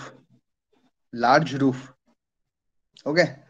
so যদি ছোট রুফ হয় তাহলে আমরা অনলাইন পিভিসি ফিল্টার, যেটা এখানে এইরকম দেখিয়েছি, সেরকম প্রোভাইড করব। আদারওয়াইজ আমরা এখানে একটা অলরেডি গর্ত টাইপের কিছু একটা ফরমেশন বানাবো, যেখানে জলটা এসে কিছুক্ষণ থিতু হতে পারে, এবং সেই থিতু হওয়ার পরে আমরা সেখান থেকে আবার জলটাকে এই টিউবওয়েলে কালেক্ট করব। Okay, so the rain water is taken through a T to an online PVC filter in case of small roofs. A filter pit is provided in case of large roof. Okay, এখানে small roof থেকে collect হয়েছে, তাই এখানে শুধুমাত্র একটা online filter দেখানো হয়েছে। তো এই গোটা জিনিসটাকে যদি আমি প্ল্যানে রেসপেক্টে অবজার্ভ করি, তাহলে কি দেখবো না, আমার এইখান থেকে বাড়ি থেকে, এটা উপর থেকে আমি দেখছি প্ল্যান মাইন্ডেড, এটা হচ্ছে আমার প্ল্যান। তো আমি কি দেখলাম না, বাড়ি থেকে আমার ইনলেট পাইপ এলো, ইনলেট পাইপে এটা হচ্ছে আমার ফিল্টারটা প্ল্যানে। এখানে যদি লার্জ রুফ হয় তাহলে আমি এখানে একটা ফিল্টার কি বলে ফিল্টার ট্যাঙ্ক প্রোভাইড করব। তো এই ফিল্টার ট্যাঙ্ক থেকে আমি আবার একটা পাইপ নিয়েছি, মানে পাইপ নিয়ে সেখান থেকে আমি আমার এক্সিস্টিং টিউবওয়েল, যেটা গোল এখানে দেখানো হয়েছে, সেই টিউবওয়েলে চালান করে দিয়েছি। সো ফিল্টার ট্যাঙ্ক বেসিক্যালি তুমি এটা বড় চৌবাচ্চা ভাবতে পারো, ঠিক আছে। ফিল্টার ট্যাঙ্ক আন্ডারগ্রাউন্ডে কনস্ট্রাক্টেড একটা বড় চৌবাচ্চা ভাবতে পারো, যেখানে তোমার সেটেলমেন্ট হবে। সেটেলমেন্ট কেন দরকার? কারণ হচ্ছে বৃষ্টির জলে যে সমস্ত তোমার ছাদের মধ্যে যে সমস্ত পাতা, ডাস্ট, ধুলো ময়লা, সেই সমস্ত ধুয়ে যাওয়া ডাস্ট, ধুলো ময়লা, এগুলো তো জলের মধ্যে রয়ে গেছে, কাজের জলটা ঘোলা এখন। সেই ঘোলা জলটাকে বেসিক্যালি পিউরিফাই করবার জন্য প্রথমে কি দরকার, তোমার জলটাকে একটু থিতুতে দিতে হবে। তো যখন জলটা থিতুবে তখন কি হবে না, উপরের জলটা পরিষ্কার হবে। সো উপরের জল, পরিষ্কার জলটাকে আমি বেসিক্যালি বাইরে বার করে নেবো, ঠিক আছে। আর নিচে যে সমস্ত ময়লাগুলো, ধুলো, পাতা ইত্যাদি ইত্যাদি ছিল, সেগুলো নিচে জমে পড়ে থাকবে। সেই জমে পড়ে থাকা অংশটা পরে আমি পরিষ্কার করে নেবো। সো এই ট্যাঙ্কে বেসিক্যালি এটা ফিল্ট্রেশন করা হবে, সেডিমেন্টেশন করা হবে, যাতে সেটা থিতোতে পারে কিছু। এটা হচ্ছে মোদ্দা কথা। আর কি করবে না, wire mesh filter should be provided just before the inlet to avoid entry of any foreign material, tree leaves etcetera into the system. Okay, তার মানে যখন আমি এখানে ঢুকবো, এই পাইপটাকে এখানে এন্ট্রি করাবো, তার আগে এইখানটা এই জাংশনটাতে আমি কিছু পরিমাণে ওয়্যার মেশ, বেসিক্যালি ছাঁকনি যেমন হয় সেই ছাঁকনির মতো কিছু ওয়্যার মেশের অ্যারেঞ্জমেন্ট, এমনি টাইপের অ্যারেঞ্জমেন্ট প্রোভাইড করব, যাতে এই জলে, এখানে জলগুলোতে যদি কোনো পাতা বা ইত্যাদি ডাস্ট পার্টিকেল থাকে যেগুলো বড় বড় সাইজের, সেগুলো যেন এখানে থ্রু দিয়ে টিউবওয়েলে না ঢুকতে পারে, আদারওয়াইজ টিউবওয়েলটা ব্লক হয়ে যাবে। ওকে, so this is the basic fundamentals. Now recharge well. What is recharge well? So recharge well is all another মানে তোমার রেইন ওয়াটার হারভেস্টিং এর মেথড। So যেখানে area where aquifers are overlain by a considerable thickness of impervious formation, মানে কি, মানে এতক্ষণ অব্দি আমরা যা কিছু দেখলাম প্রথম দুটোতে রিচার্জ পিট বলো রিচার্জ ট্রেঞ্চ বলো, সেগুলোতে কি ছিল না অ্যাকুইফারের জোনটা খুব শ্যালো ডেপথে ছিল। শ্যালো ডেপথ বলতে কি না 2 থেকে 3 মিটার এইরকম রেঞ্জে। ওকে, বাট যদি অ্যাকুইফারের ডেপথ সিগনিফিকেন্ট হয়, যথেষ্ট পরিমাণে বড়, ঠিক আছে, মুখ্যত যদি আমার অনেকটা বড় হয়, তাহলে সেক্ষেত্রে আমরা রিচার্জ ওয়েল ইউজ করে থাকি। ওকে, সো রিচার্জ ওয়েল কি না, রিচার্জ ওয়েল হচ্ছে areas where the aquifers are overlain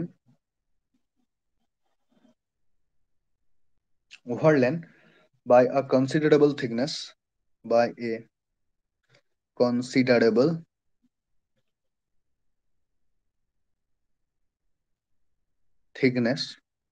of impervious strata.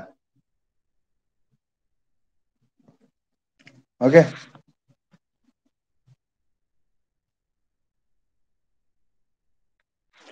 So এখানে কি না অ্যাকুইফার মানে এই যে porous formation, this is my aquifer.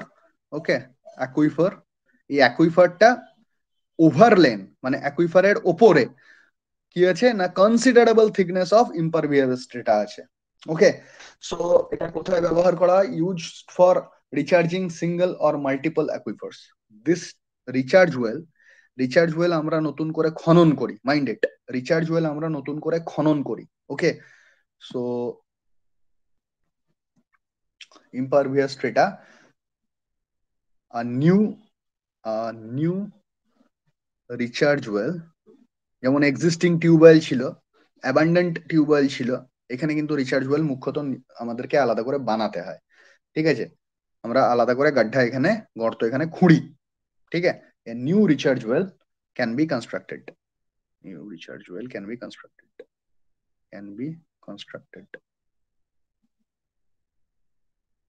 ঠিক আছে, আর কি used for recharging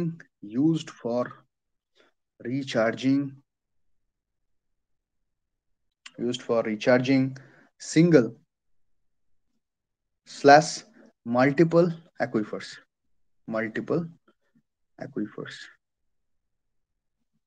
okay, single or multiple aquifers কেন?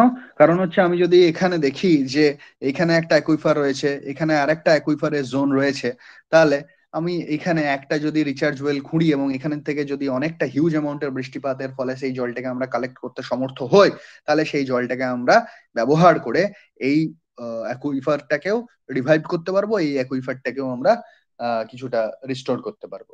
ঠিক আছে, সো এখানে আমরা used for recharging single or multiple aquifers. আচ্ছা, আর কি বক্তব্য? আর নেক্সট পয়েন্ট হচ্ছে তোমার rooftop water is diverted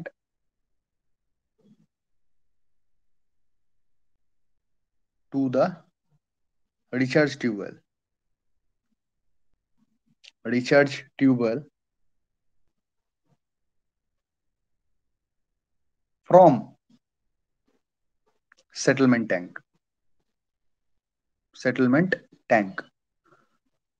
now settlement tank কি না, এখানে আমরা আলাদা করে একটু আগে যেমন দেখলাম যে অনলাইন ফিল্টার কনস্ট্রাক্ট করেছিলাম, এখানে যেমন আমরা দেখেছিলাম অনলাইন ফিল্টার এখানে বসানো হয়েছিল, ঠিক সেমনি ওখানে বলাও হয়েছিল যে অনলাইন ফিল্টার পিভিসি ফিল্টারের জায়গায় আমরা ফিল্টার পিট ব্যবহার করব যদি আমাদের ক্যাচমেন্ট এরিয়াটা একটু বড় হয়।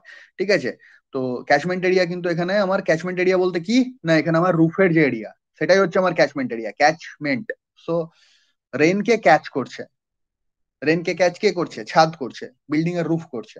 সো এখানে আমার ক্যাচমেন্ট হচ্ছে আমার বিল্ডিং রুফ। ওকে, তো এখানে কি করা হয় না, এখানে একটা কি বলে সেটেলমেন্ট ট্যাঙ্ক কনস্ট্রাক্ট করা হয়, settlement cum storage tank. Okay, settlement cum storage tank is constructed here.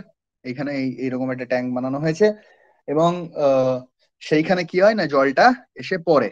ওকে, এই জলটা এসে এখানে কিছুটা থিতুতে দেওয়া হয়, যেটা এর আগে আমি ব্যাখ্যাও করলাম, যে তার ফলে কি হয় না, জলের মধ্যে যে ডাস্ট পার্টিকেল গুলো রয়েছে সেগুলো মাটির নিচে, এই সরি জলের এই ট্যাঙ্কের বটমে সেটেল ডাউন হয়ে যায়, জমে যায়, এবং ওপরে স্বচ্ছ জলটা পড়ে থাকে। এবং এই স্বচ্ছ জলটাকে উপর থেকে আমি এখানে একটা পাইপ দিয়ে বেসিক্যালি এইখান থেকে ড্র করে এই রিচার্জ ওয়েলের থ্রু দিয়ে পাঠিয়ে দিই।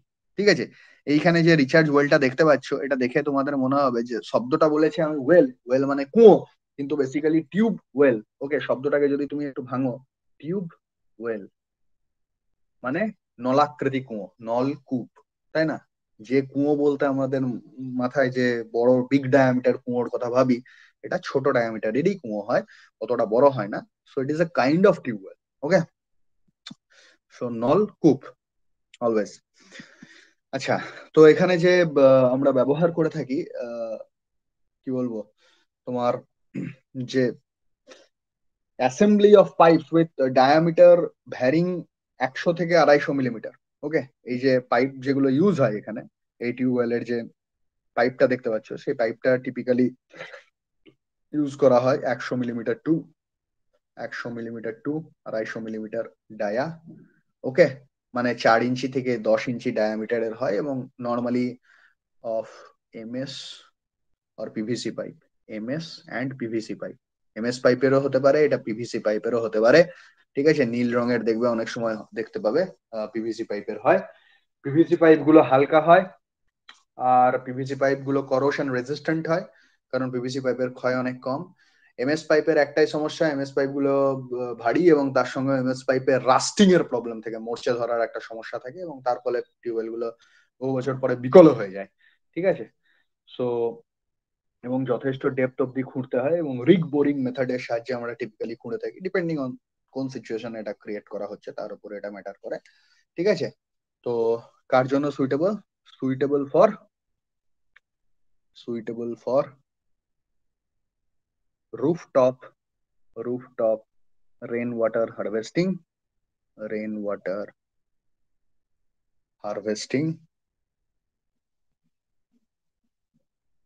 of large uh, building blocks, of large buildings slash blocks.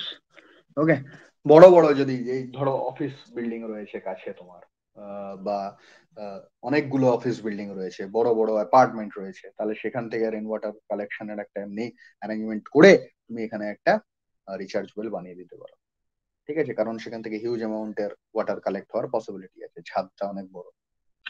So this are the typically urban method.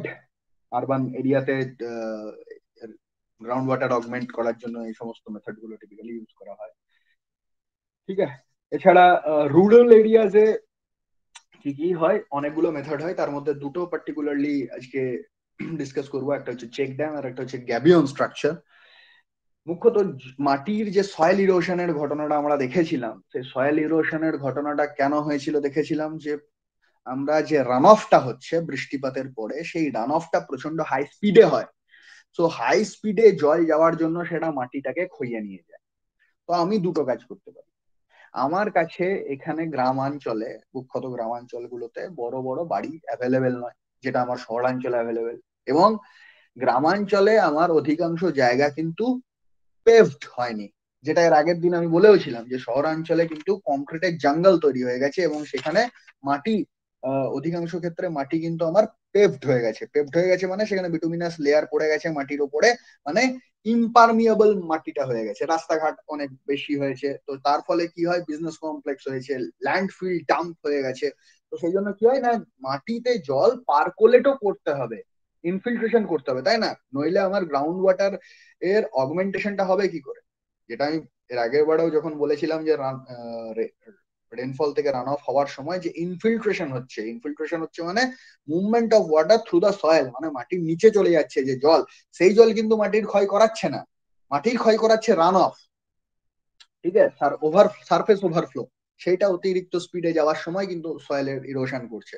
তো আমি যদি জলটার গতিটাকে থামিয়ে দিই, তাহলে কি হবে, জলটার গতিটাকে যদি থামিয়ে দিই তাহলে আমার যে স্ট্রিম বা জলধারাটা রয়েছে সেই জলধারাটাকে আমি ব্লক করে দিলাম। তাহলে কি হচ্ছে না, ওই এটা আমার জলধারা ধরো, তো আমি এখানে একটা কিছু ব্লকেড রেখে দিলাম, এখানটাতে আমি কিছু একটা ব্লক রেখে দিলাম, তাহলে জল কি করছে, জল এখান থেকে আসছিল, যেতে চাইছিল, এবার এই জল যখনই এই জায়গাটাতে চলে এলো তখনই এই জায়গাটাতে আমি ব্লক করে দিয়েছি, এখানেও ব্লক করে দিয়েছি, তো জল আর আগেও যেতে পারবে না বারবার, এই পিছনেও আর যেতে পারবে না কারণ জমির ঢাল এদিকে।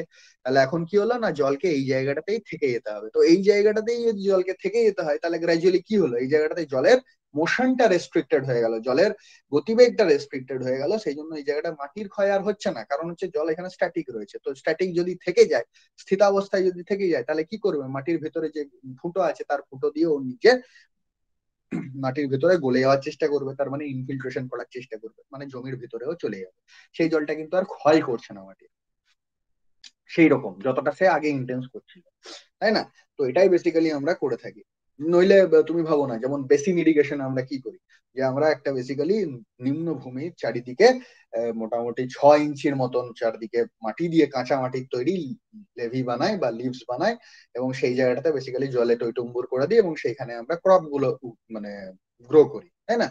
যেমন ধান চাষের সময়। তো ঠিক সেমনি এইখানে আমরা বেসিক্যালি জলের স্ট্রিমের দু সাইডে আমি উঁচু জায়গা, উঁচু বাঁধের মতো করে দিয়েছি। তবে হ্যাঁ, ওখানে যেমন চাষাবাদের সময় আমরা 6 ইঞ্চির মতন জমি উঁচু করতাম, এখানে আমরা হয়তো অনেকটা বেশি করব, হয়তো 1.5 ফুট 2 ফুটের মতন করবো। So this is a kind of the same approach we will be taking more or less. So the Gabion structure কি বলেছে, this is a kind of check dam, okay, constructed across the small streams to conserve stream flows with practically no submergence beyond stream course. Okay, মানে আমি কি করলাম না, একটা check dam টাইপের construction আমি করেছি। হ্যাঁ, আমার স্ট্রিম যেটা রয়েছে সেই স্ট্রিমের সাইড ডাউন স্ট্রিমের দিকে, হ্যাঁ, এবং কতটা তার হাইট হবে, এতটা তার হাইট হতে হবে যাতে কোনোভাবেই সেই স্ট্রাকচারটা সাবমার্জড অর্থাৎ ডুবে না যায়, মানে এই চ্যানেলে যতটা জলের ডেপথ হয়েছে, ওকে, ধরো সে ফর এক্সাম্পল আমার চ্যানেল এইটা, ওকে, সো আচ্ছা ঠিক, চলো এই ভিউতে দেখা যাক।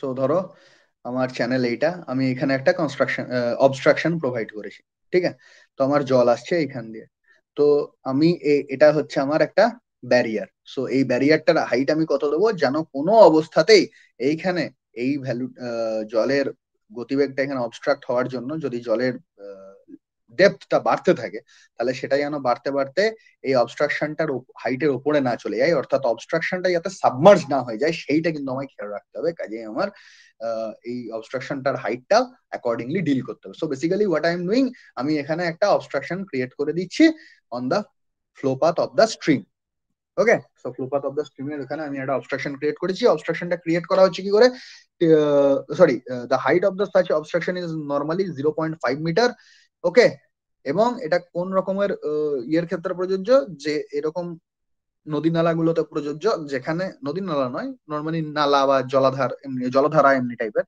যার উইডথটা টিপিক্যালি 10 মিটারের থেকে কম হয়, ঠিক আছে, 10 মিটার মানে কিন্তু 30 ফুট, যথেষ্ট বেশি, খুব কমও নয়। আর height of such structure is typically 0.5 metre, 0.5 metre মানে 1.5 ফুটের থেকে বেশি, ঠিক আছে।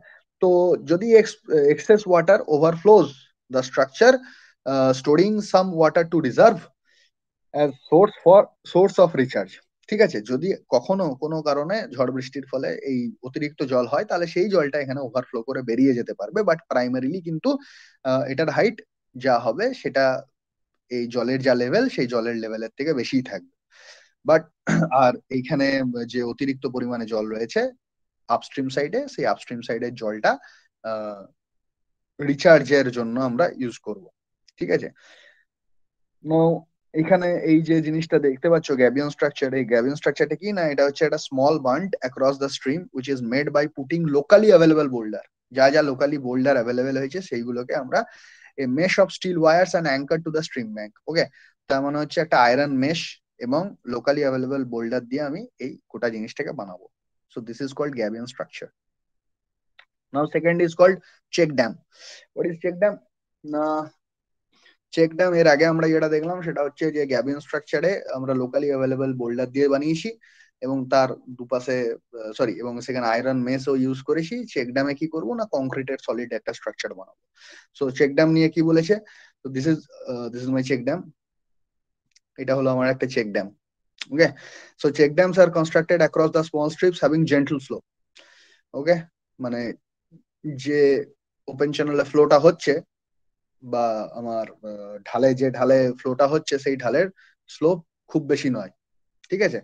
2 নম্বর হচ্ছে site selected should have sufficient thickness of permeable bed or weathered formation to facilitate recharge of the store water within the short span of time. অর্থাৎ কি বলেছে না, আমি এখানে তো বেসিক্যালি একটা আমার অবস্ট্রাকশন, ড্যাম মানে কি আমি একটা অবস্ট্রাকশন ক্রিয়েট করছি। আর এখান দিয়ে আমার কি হচ্ছিল না, এখান দিয়ে আমার জলটা যাচ্ছিল। ওকে, জল যাচ্ছিল আর আমি এখানে একটা অবস্ট্রাকশন ক্রিয়েট করে দিয়েছি। তাহলে এখন জল কি হবে, জল এখানে থেমে আছে। তাহলে এবার জল যদি এখানে থেমে যায়, তাহলে এই যে এখানকার আপস্ট্রিমের যে জল, this side is called upstream, this side is called downstream. Okay, so এই যে সাইডের আপস্ট্রিমের যে জলটা আছে, এখানে কি আছে, এখানে মাটি আছে। সো এখানে যদি মাটি থাকে তাহলে জলটা বেসিক্যালি কি করবে, ধীরে ধীরে ধীরে ধীরে এখানে মাটি দিয়ে পার্কুলেট করে যাবে। তো এখানে কি বলেছে না, the water stored in sorry the site selected should have sufficient thickness of permeable bed। তার মানে এই যে মাটি রয়েছে তার নিচে মাটির আরো লেয়ার রয়েছে, তার মানে এই যে মাটির লেয়ারটা রয়েছে এখানে, সেই মাটির লেয়ারটা শুড বি পারমিয়েবল। পারমিয়েবল কেন, কারণ যাতে এইখানে যে জলটা স্টোর হয়ে রয়েছে সেই জলটা বেসিক্যালি এখানে ধীরে ধীরে ইনফিল্ট্রেট ইজিলি করতে পারে, ঠিক আছে, two facilitate recharge of stored water within short span of time. কারণ আমি বর্ষাকালে বা খাঁড়িতে যে জল প্রবাহটা হচ্ছে সেই খাঁড়িতে জলপ্রবাহটাকে এই জায়গাটাতে, বর্ষাকালে এখানে জল থাকবে কারণ আমি এখানে নদীর মধ্যে নিশ্চয়ই চেক ড্যাম করবো না, আমি এখানে ছোট ছোট নালা যেগুলো বর্ষাকালে ওভারফ্লো হয়ে বেরিয়ে যায়, যেখানে অলরেডি ক্ষয় হয়ে গেছে, শুরু হয়ে গেছে, যেমন এর আগের দিন আমরা দেখলাম খাড়ি বা গালি ফরমেশন এই সমস্ত জায়গাতে, তো সেখানে আমরা চেক ড্যাম গুলো দেবো। তো সেখানে বর্ষাকালের জন্যই তো শুধুমাত্র জলটা স্টোর হয়ে থাকবে, বা বর্ষাকালের একটা ক্রুশিয়াল পিরিয়ডে হয়তো থাকবে, পুরো বর্ষাটা জুড়েও নয়। তো সেই সময়টুকুর মধ্যে যাতে ইনফিল্ট্রেশনটা করে যেতে পারে সেরকম জায়গাতেই আমরা চেক ড্যামটা মূলত ব্যবহার করব। The stored water in this structure mostly confined to the stream course and height normally less than 2 metre. মানে এর আগের বার গ্যাবেন স্ট্রাকচারে যেমন হাইট দেখেছিলাম 0.5 মিটার, এখানে কিন্তু আমার মূলত 2 মিটার পর্যন্ত আমরা হাইট দেখতে পাই normally. Okay, in order to avoid scouring from excess runoff, water cushions are provided on the downstream side। ওকে, এবার অনেক সময় কি হবে না, তোমার জলের লেভেল কোনো কারণে বেড়ে গিয়ে যদি ধরো এখান থেকে দুম করে এসে আছড়ে পড়ছে, ঠিক আছে,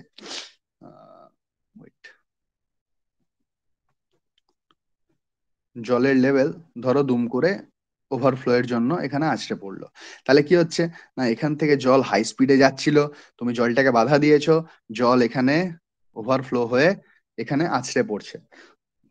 তাহলে জল আছড়ে পড়ার জন্য কি হবে, এখানেও তো এই যে ডাউনস্ট্রিম, এটা হচ্ছে আপস্ট্রিম সাইড আর এটা হচ্ছে আমার downstream side.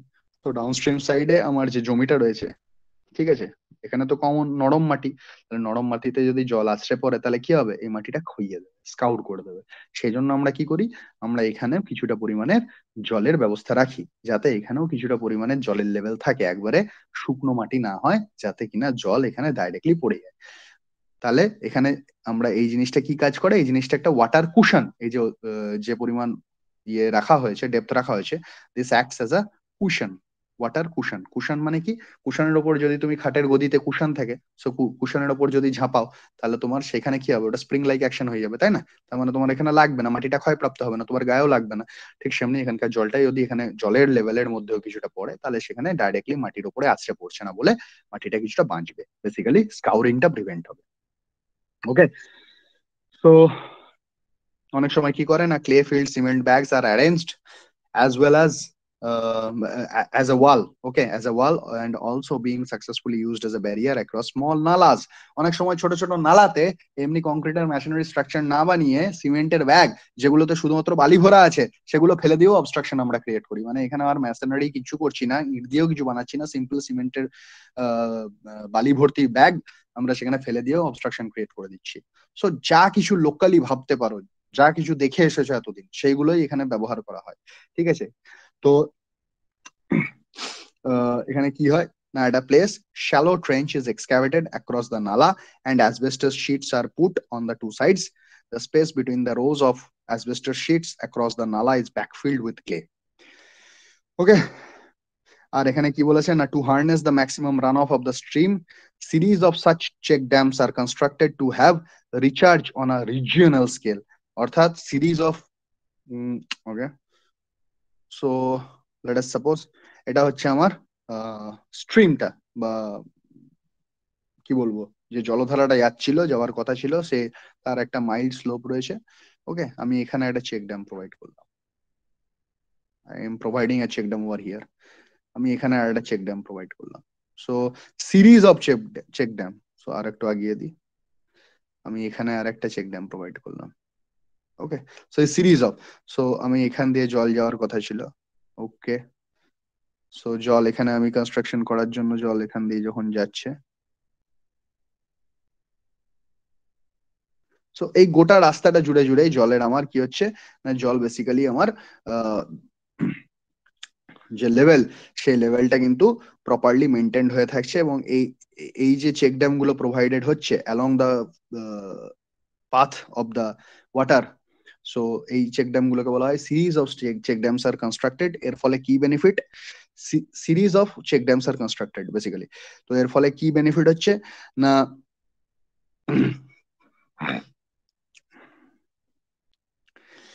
to harness the maximum runoff of the stream, series of check dams can be constructed to have recharge on a regional scale. So, যদি বিশাল পরিমাণে রান অফ হয়ে থাকে কোনো একটা জায়গায়, কোনো একটা বড় জলধারার ক্ষেত্রে, হ্যাঁ, একটা ছোট্ট সিম্পল ছোট নদী বা নদী বলছি, ছোট স্ট্রিম বা রিভুলেট এরকম জিনিস না হয়, যদি একটা বড় জায়গা এর ক্ষেত্রে এই ফ্লোটাকে আমায় রেস্ট্রিক্ট করতে হয় রিজিয়নাল স্কেলে, তাহলে সেক্ষেত্রে আমার series of check dam necessary. Okay, single check dam will not work there. So এই গেল গোড়ার কথা। সো নাও, এখন আমি এই পার্টটা আপাতত এখানেই কনক্লুড করলাম। কারো কোনো বক্তব্য থাকলে একটু বলো।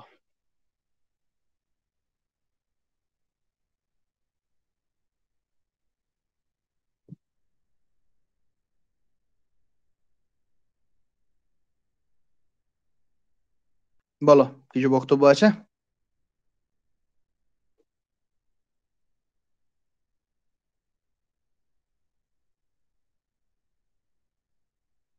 না স্যার, বক্তব্য তো কিছু নাই এখন। ঠিক হ্যাঁ।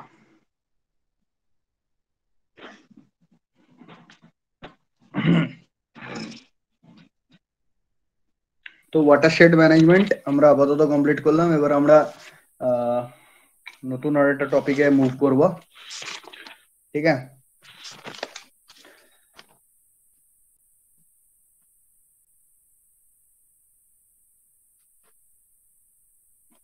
সো আজকে আমাদের যে নতুন টপিক, সেই টপিকটার নাম হচ্ছে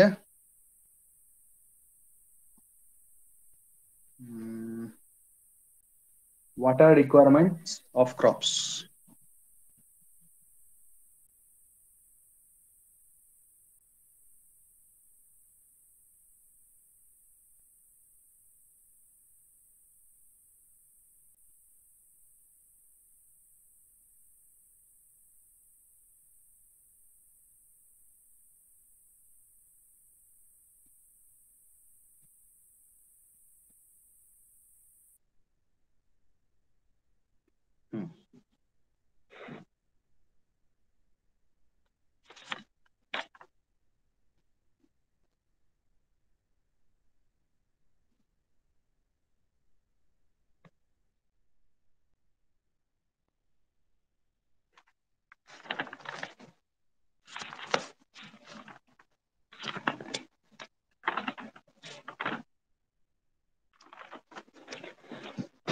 so water requirement of crops এই নিয়ে আলোচনা করতে গেলে প্রথমেই নাম যেরকম সাজেস্ট করছে যে ক্রপের জল কতটা লাগে, এটা নিয়ে আমরা আজকে আলোচনা যখন করব, তো বেশ কিছু টার্মিনোলজি আমাদেরকে বুঝতে হবে। প্রথম হচ্ছে ওয়াটার রিকোয়ারমেন্টস অফ ক্রপ কথাটার মানে কি। ওয়াটার রিকোয়ারমেন্টস অফ ক্রপ মানে হচ্ছে যে টোটাল কোয়ান্টিটি এবং the way in which a crop requires water. Okay, so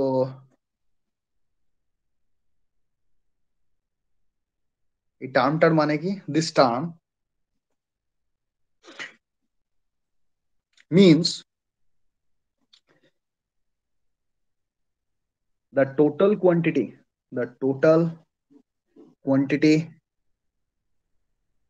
and the way in which a crop requires water from the time it is shown, যেদিন এটা বপন করা হয়েছিল, to the time it is harvested, যেদিন এটা কাটা হয়েছে।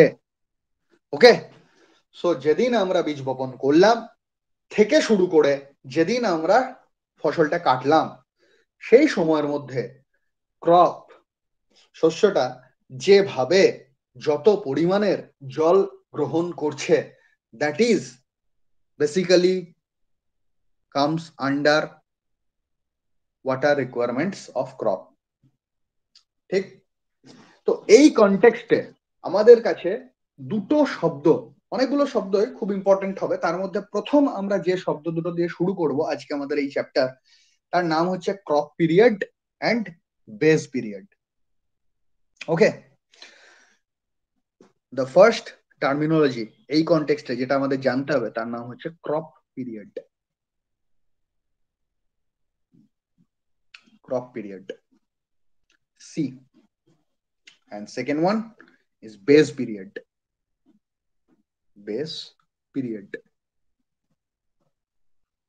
that is B। ठीक है, चलो একটা ছবি সাজে বুঝি কি জিনিস।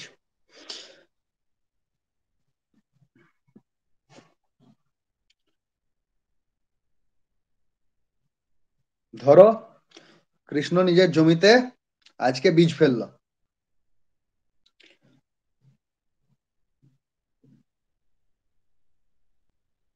বেশ কিছুদিন পরে, সো ইট ইজ সোয়িং মানে কি বীজ ফেলা বা বপন করা, ও জমিতে জল এই শস্য কাটলো। ঠিক আছে, তো যেদিন বীজ বপন করা হলো আর যেদিন কাটা হলো, এদের মধ্যে যে টাইম গ্যাপ, ঠিক আছে, এদের মধ্যে যে time gap, this is called C. C মানে এটাই হচ্ছে আমার ক্রপ পিরিয়ড। ঠিক আছে, অ্যাপারেন্টলি সোজা লাগবে, একটু পরে গোলাবো। ঠিক আছে, বেস পিরিয়ডটা যখন বলবো। So what is crop period? তো ক্রপ পিরিয়ড হলো না the time period that elapses from the instant of its sowing to the instant of its harvesting. Chalo, so crop period ki the time period that elapses মানে কি যেটা অতিক্রান্ত হয়, elapses from the instant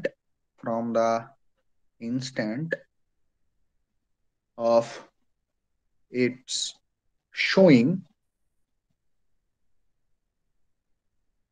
to the instant of its harvesting is called crop period।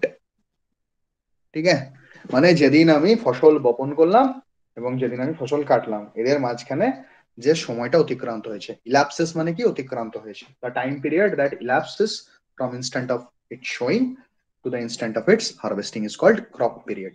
Now the second term. এবার আমার একটা কথা বলো, জমি তৈরি করেছো, জমি তৈরি করার পরে বীজ বপন করেছো, জল দেওয়া কবে থেকে শুরু করবে? যেদিন বীজ বপন করলাম সেদিন থেকে, না তার কিছুদিন পর থেকে, যখন চারা সবে গ্রো করতে শুরু করেছে তখন থেকে?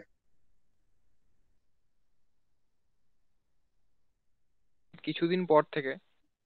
কিছুদিন পর থেকে। সো কিছুদিন পর থেকে যদি আমি জল দিই,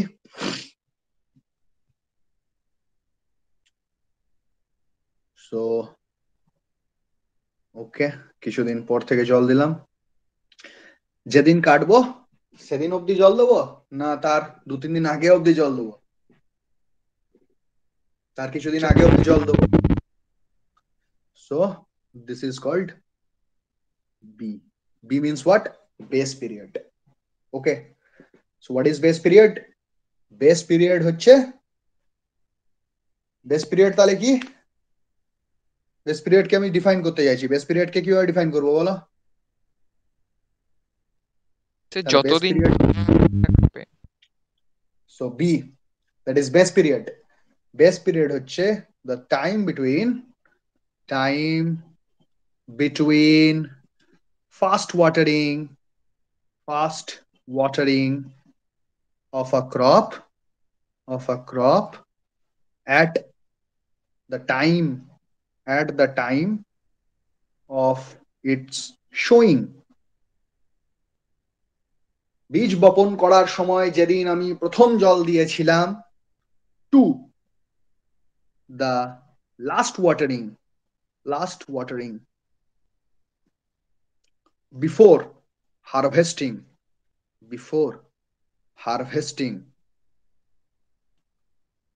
is called base period. ঠিক আছে? সো যেদিন আমি প্রথম জল দিয়েছিলাম এবং শস্য কাটার আগে যেদিন আমি শেষ জল দিয়েছিলাম, তাদের মাঝখানে যে গ্যাপিং, সেইটাকে বলা হয় বেস পিরিয়ড। সো অটোমেটিক্যালি এই ছবিটা থেকে যদি আমরা এটা দেখি, তাহলে দেখবো যে C is greater than B, crop period is greater than B. Believe it or not, it comes in many exam and people often mix them up. ঠিক আছে, অনেক পরীক্ষায় আসে এবং অনেক ছেলেপুলেই এটাকে গোলায়। So crop period is greater than base period. First point. Now,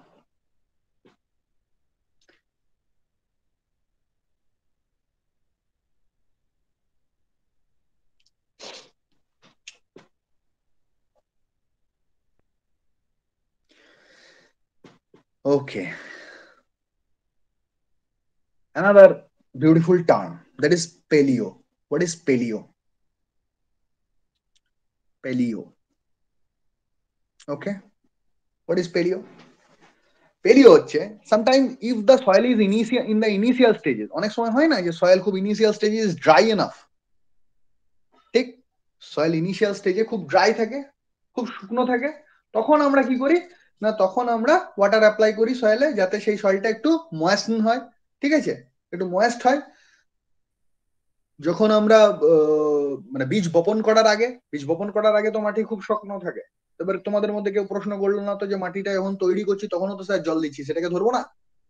তার মধ্যে কনফিউশন আসেনি? যাই হোক, আমিও আর বলিনি। So this is called paleo. Paleo কি তাহলে? sometimes if the soil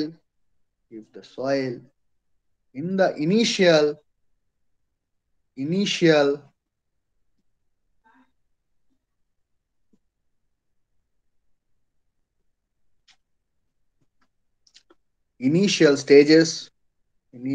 stages is dry enough,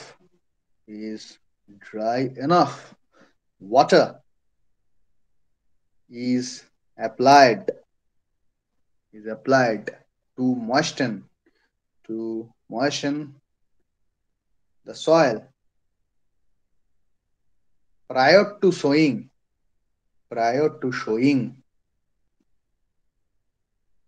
ওকে, বীজ বপন করার আগে কিছু জল দেওয়া হয়। This is known as paleo. এটাকেই পেলিও বলে, নোন অ্যাজ পেলিও। ঠিক আছে? সো আর একটা এক্সাম পয়েন্ট অফ ভিউ, মানে আমি বলছি কম্পিটিটিভ এক্সাম পয়েন্ট অফ ভিউতে আর একটা ইম্পর্টেন্ট পয়েন্ট, এটা খেয়াল রাখবে। ঠিক আছে?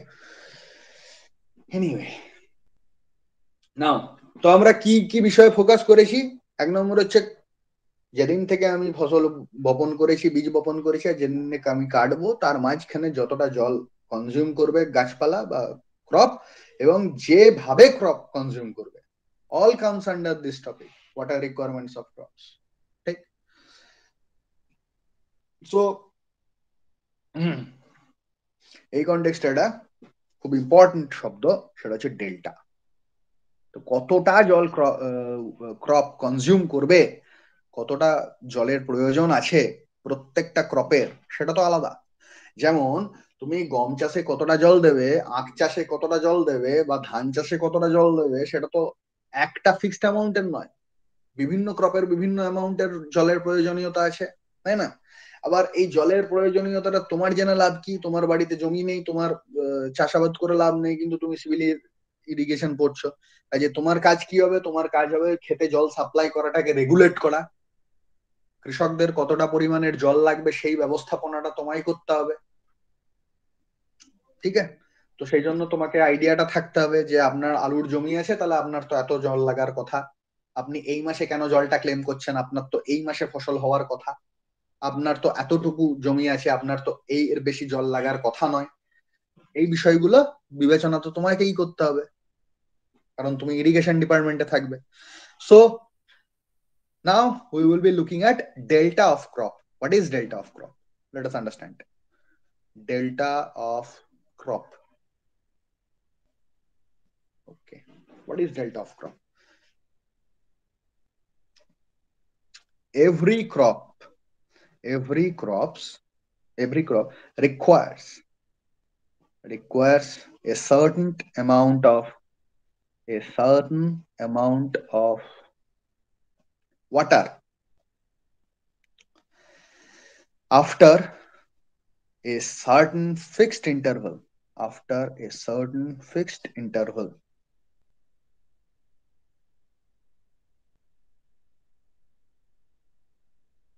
throughout the base period. ঠিক কি না? তোমার ধরো শরীর খারাপ হয়েছে, তোমাকে গ্লুকোজ দিতে হবে, স্যালাইন দিতে হবে। তো তোমায় ডাক্তার বলেছে সারা দিনে 3 বোতল স্যালাইন লাগবে। তো এক কাজ করলো নার্স বা ইয়ে যে অ্যাসিস্টিং স্টাফ আছে, সে তোমায় আধ ঘন্টার মধ্যে 3 বোতল স্যালাইন দিয়ে দিল। তুমি কি হবে? মারা যাবে। সো তোমার যে জিনিসটা দরকার, যতটা অ্যামাউন্টের জল দরকার, সেটা তো তুমি এক ধাক্কায় নেবে না বাবা, সেটা খেপে খেপে দিতে হবে। যতদিন তোমার ডিউরেশন, যতদিন তোমার ক্রপ পিরিয়ড বা বেস পিরিয়ড রয়েছে, বেস পিরিয়ড এখানে, সে বেস পিরিয়ডে তোমার টোটাল যতটা জল খাওয়ার কথা, যেটা বিভিন্ন ক্রপের ক্ষেত্রে বিভিন্ন, সেই জলটা আমাকে ভাগে ভাগে, অর্থাৎ 1 সপ্তাহ থেকে 2 সপ্তাহ গ্যাপে গ্যাপে প্রোভাইড করতে হবে। তো সেই বিষয়টাই আমরা আলোচনা করব ক্রপ এর ডেল্টা নিয়ে আলোচনা করতে গিয়ে। ওকে স্যার, বুঝতে পারলাম না,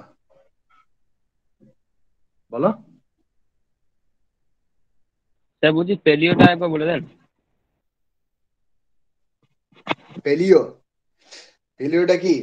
sometimes if the soil in the initial stage is dry enough, যদি সয়েল ইনিশিয়াল অবস্থাতে, মানে প্রাথমিক অবস্থাতে যথেষ্ট পরিমাণে শুষ্ক থাকে, তাহলে জল অ্যাপ্লাই করা হয় টু ময়েস্টেন দ্য সয়েল। মানে জমিটাকে প্রিপেয়ার করার সময় সয়েলটাকে একটু ভিজাতে হবে, তো যাতে আমি বীজটা বপন করতে পারি। শুকনো ফুটি ফাটা জমিতে তুমি কি বীজ বপন করতে পারবে? জমিটাকে নরম করতে হবে, তো হাল চালাতে হবে, তো তারপরে তো জমিটাকে নরম করার জন্য তো জল দিতে হবে। তো সেই সময় যে জলটা দেওয়া হয়, this is known as পেলিও।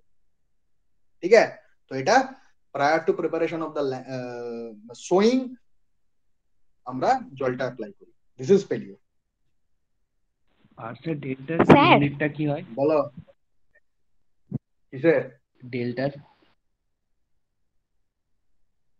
Delta বিষয়টা আগে একটু ব্যাখ্যা করি বাবা, শুরু করলাম তো সবে, এখনো ডেল্টা বিষয়টাই তো বলিনি, ইউনিট তো পরে আসবে। হ্যাঁ বলো। স্যার কে বলছি আজ বলছিল? এতটাই থাক। না, এতটা থাকলে হবে না। কেন? তারা আছে তোমার? স্যার একটা বেজে গেছে, চার্জে প্রবলেম হচ্ছে। না, একটা বাজেনি। যারা হ্যাঁ অসুবিধা হলে তুমি চলে যাও, অ্যাটেন্ডেন্স দিয়ে চলে যাও, বা আমি নিয়ে নেবো ওদের কাছ থেকে, জেনে নেবো, অসুবিধা নেই। একটা বাজেনি, 10 মিনিট আছে। Anyway, delta of crop. So what is delta of crop? Every crop requires a certain amount of water after a certain fixed interval throughout the base period. Point number 1. তো এবার কি বলে না, নরমালি যে আমরা trend যেটা follow করি সেটা হচ্ছে the depth of water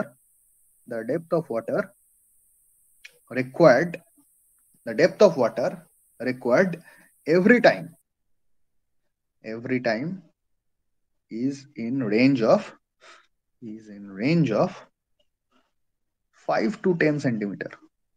okay, so এখানে তোমার প্রশ্নের উত্তর পেয়ে গেলে যে আমরা ডেল্টা মেজার করি কিসে, সেন্টিমিটারে বা ডেপথ অফ ওয়াটারে। রেনফল আমরা ডেপথ অফ ওয়াটারেই মেজার করতাম। Okay, so 5 to 10 centimetre and at interval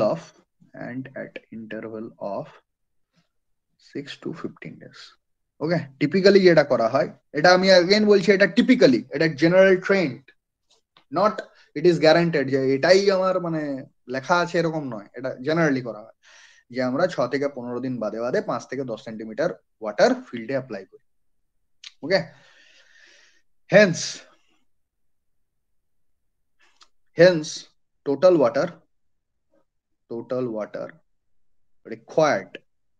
water required by crop for its full growth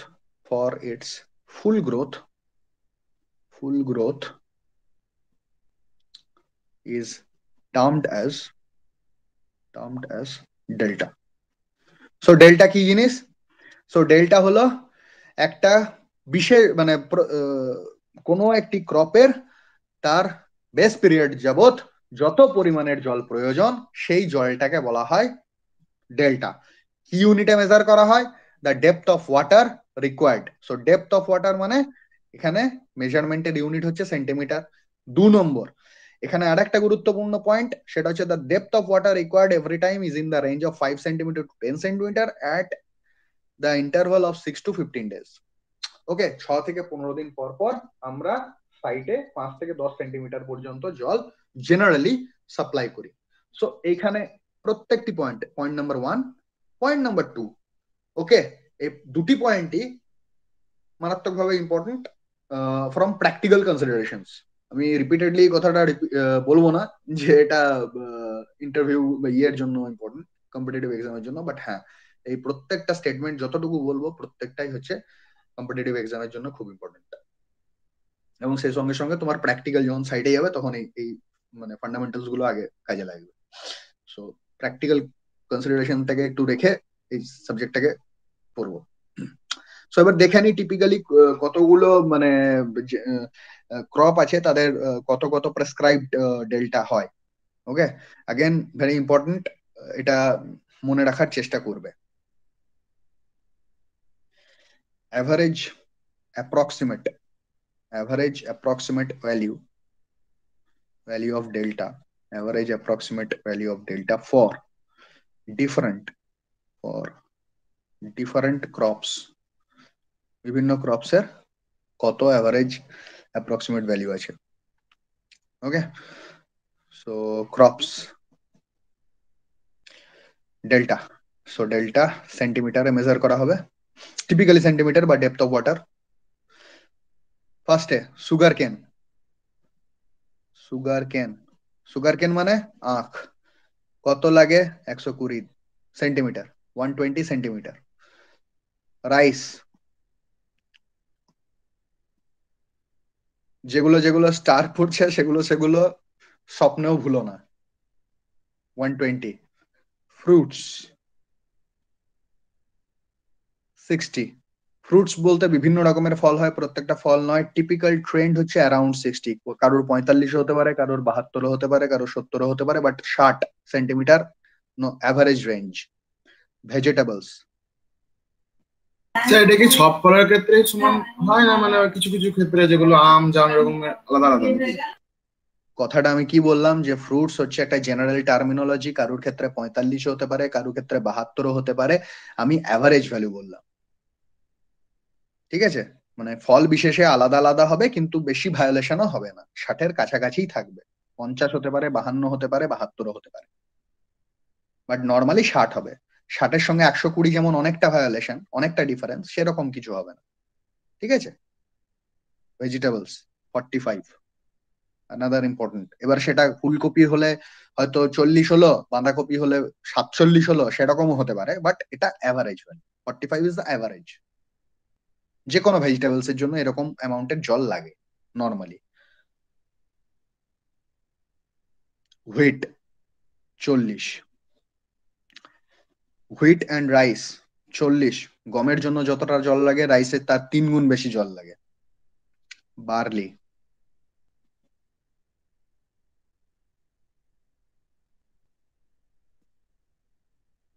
peas 15। ठीक है? So these are the typical water that is required by the crops. Okay. Okay. Now the second term. What is duty?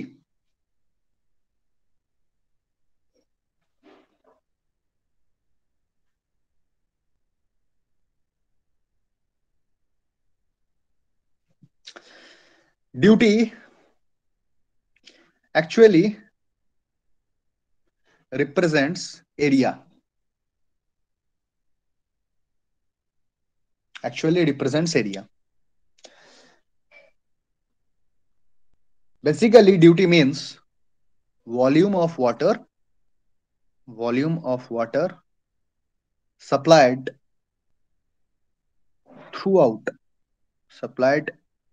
throughout base period.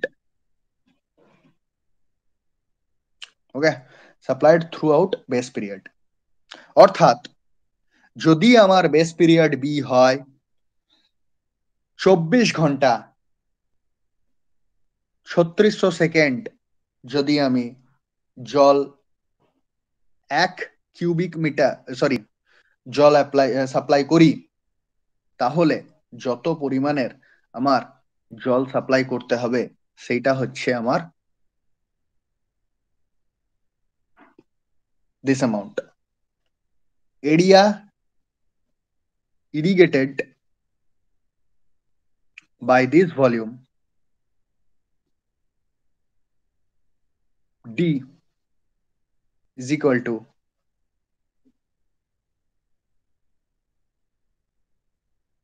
into 10 to the power minus 4, that is 0.64 B upon D.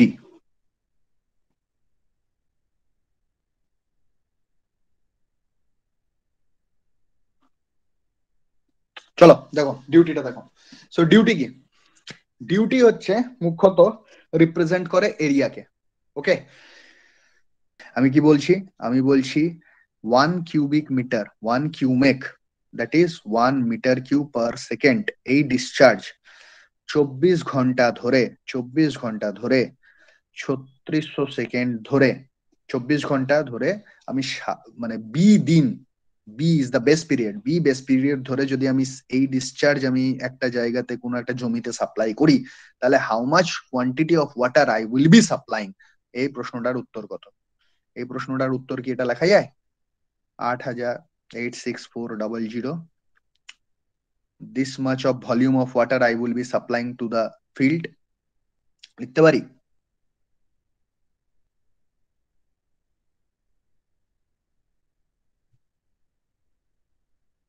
বলো, লিখতে পারি না পারি না? B দিন ধরে 1 cumec discharge আমি যদি একটা ফিল্ডে সাপ্লাই করি, তাহলে আমি টোটাল কত ভলিউমের ওয়াটার সাপ্লাই করলাম। ডিসচার্জকে কি বলা হয়? ডিসচার্জ মানে তো ভলিউম ডিভাইডেড বাই টাইম, তার মানে volume is equals to discharge into time, তাই না? আমি কি বলছি? 1 কিউমেক ডিসচার্জ আমি বি দিন ধরে একটা জমিতে সাপ্লাই করেছি, তাহলে আমি টোটাল কত অ্যামাউন্টের জল সাপ্লাই করেছি সেই জমিতে? B into 86,400। ওকে, এবারে আমার যে ফসল, যে ক্রপ, সেই ক্রপের যদি ডেল্টা মানে ওয়াটারের চাহিদা, জলের চাহিদা যদি ডেল্টা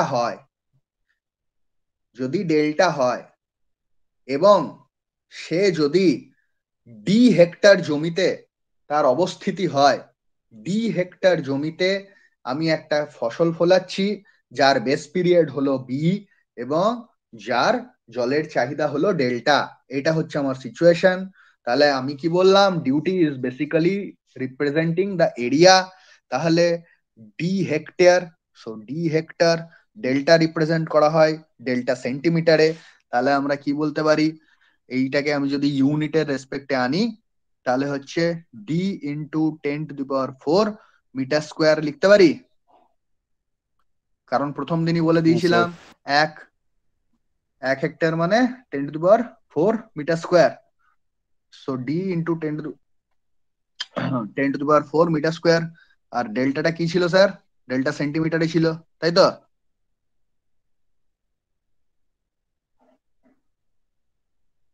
তাহলে ডেল্টা সেন্টিমিটারে হলে ডিভাইডেড বাই কত হবে? 10 স্কোয়ার নাকি?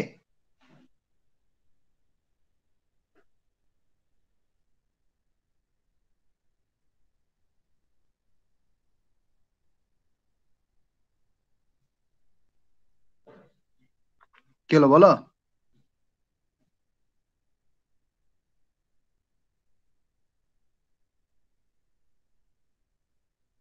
বলো, বুঝতে পারছো না অসুবিধা হচ্ছে?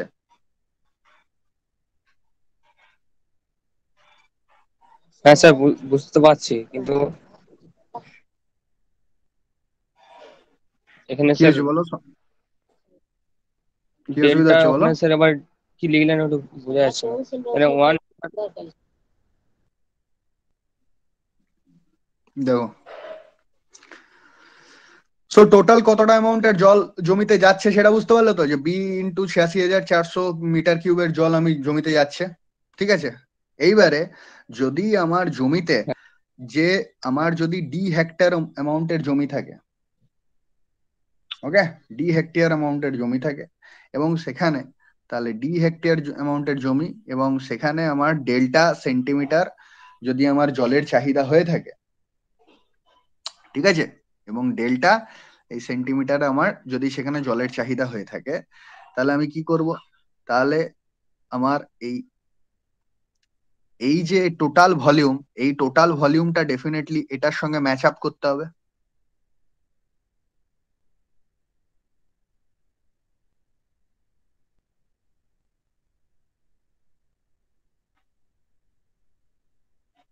বুঝলাম না? দেখো এবার বোঝো।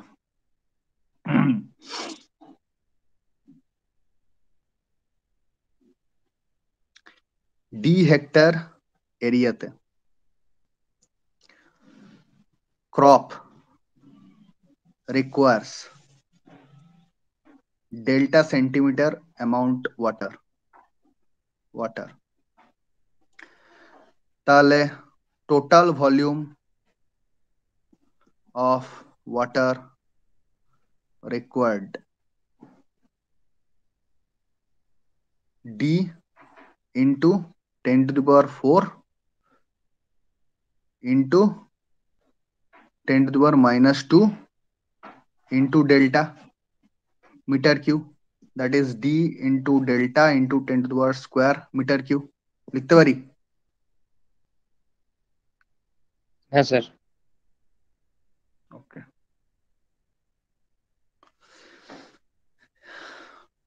1 cubic water supplied in irrigation land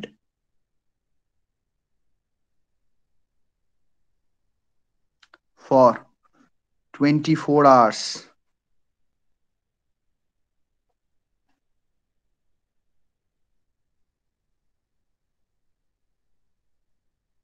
for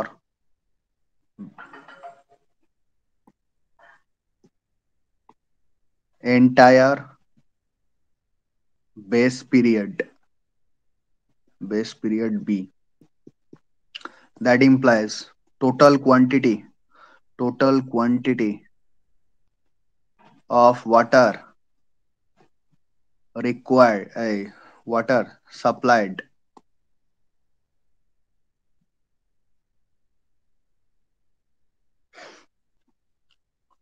B into 24 into 60 into 60 into 1,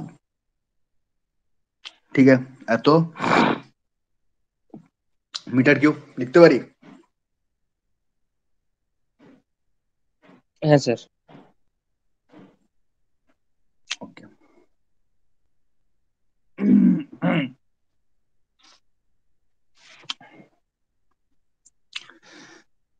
তাহলে এটা কি? এটা হচ্ছে আমার রিকোয়ারমেন্ট, এটা হচ্ছে আমার রিকোয়ারমেন্ট, তাই না? D into delta into 10 square metre cube, এটা হচ্ছে আমার রিকোয়ারমেন্ট, আর এটা হচ্ছে আমার সাপ্লাই, তাই তো? তো আমার সাপ্লাই আর রিকোয়ারমেন্ট ব্যালেন্স হতে হবে তো। Supply should be at per my requirement, তাই তো? বলতে পারি? হ্যাঁ স্যার।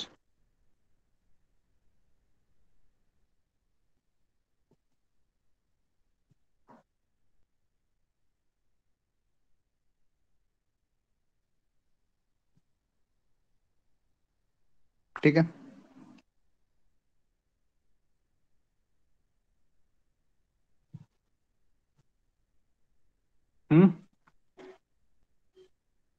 হ্যাঁ স্যার। ওকে। সো এটা দু সাইডে আমার মিটার কিউ চলে এসছে, ঠিক আছে। তো এবার এক কাজ করি, এক কাজ করি, আমি এটাকে মিটার কিউবে না কনভার্ট করে এটাকে হেক্টর রেখে দিই, ঠিক আছে? হেক্টর রাখি আমি। আমি যদি এটাকে হেক্টর রাখতাম তাহলে কি পেতাম আমি? ইউনিটটাকে মিটার কিউব, এই মিটার কিউব ইউনিটটাকে যদি না রেখে আমি হেক্টরই রাখতাম, আর হেক্টর সেন্টিমিটারই রাখতাম, হেক্টর সেন্টিমিটার এই ইউনিটই রাখতাম, তাহলে তো আমার পক্ষে ডি ইন্টু ডেল্টা ডাইরেক্ট লিখে দিলেই হয়ে যেত,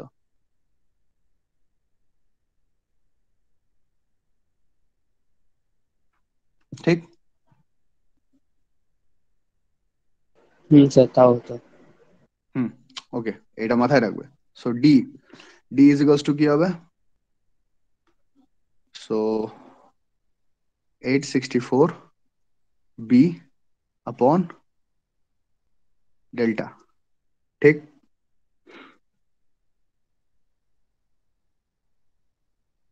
হ্যাঁ স্যার। ওকে, এখানে ডেল্টাটা কিসে আছে? In metre.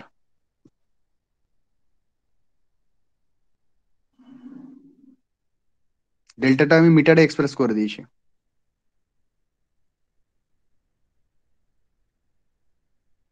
ডেল্টা সেন্টিমিটার মানে কি? ডেল্টা সেন্টিমিটার মানে কি? ডেল্টা ইন্টু 10⁻⁻² মিটার, তাই না?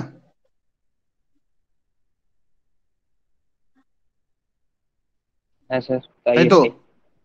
তাহলে আমি এখানে ডেল্টাটাকে মিটারে এক্সপ্রেস করে দিয়েছি। আমি যদি মিটারে এক্সপ্রেস না করি, আমি যদি মিটারে ডেল্টাটাকে এক্সপ্রেস না করি, ডেল্টাটাকে যদি মিটারে এক্সপ্রেস না করি, আমি যদি সেন্টিমিটারেই রেখে দিই, তাহলে কি পাবো?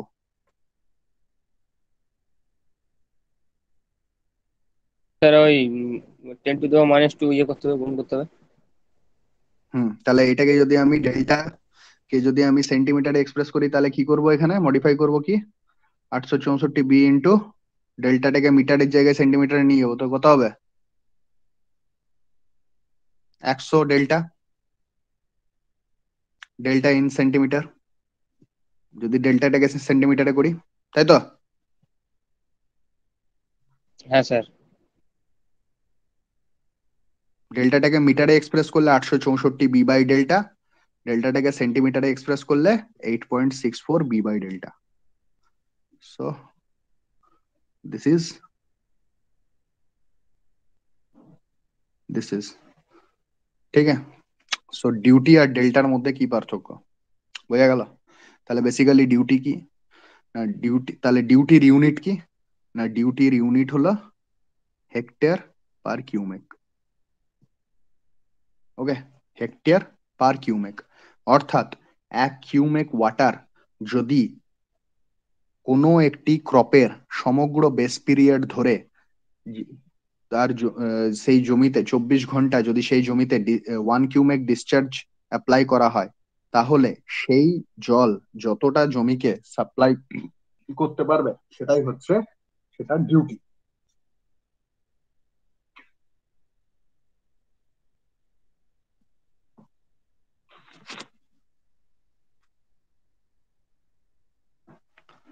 ঠিক আছে, বলো, কিছু বক্তব্য আছে তো বলো।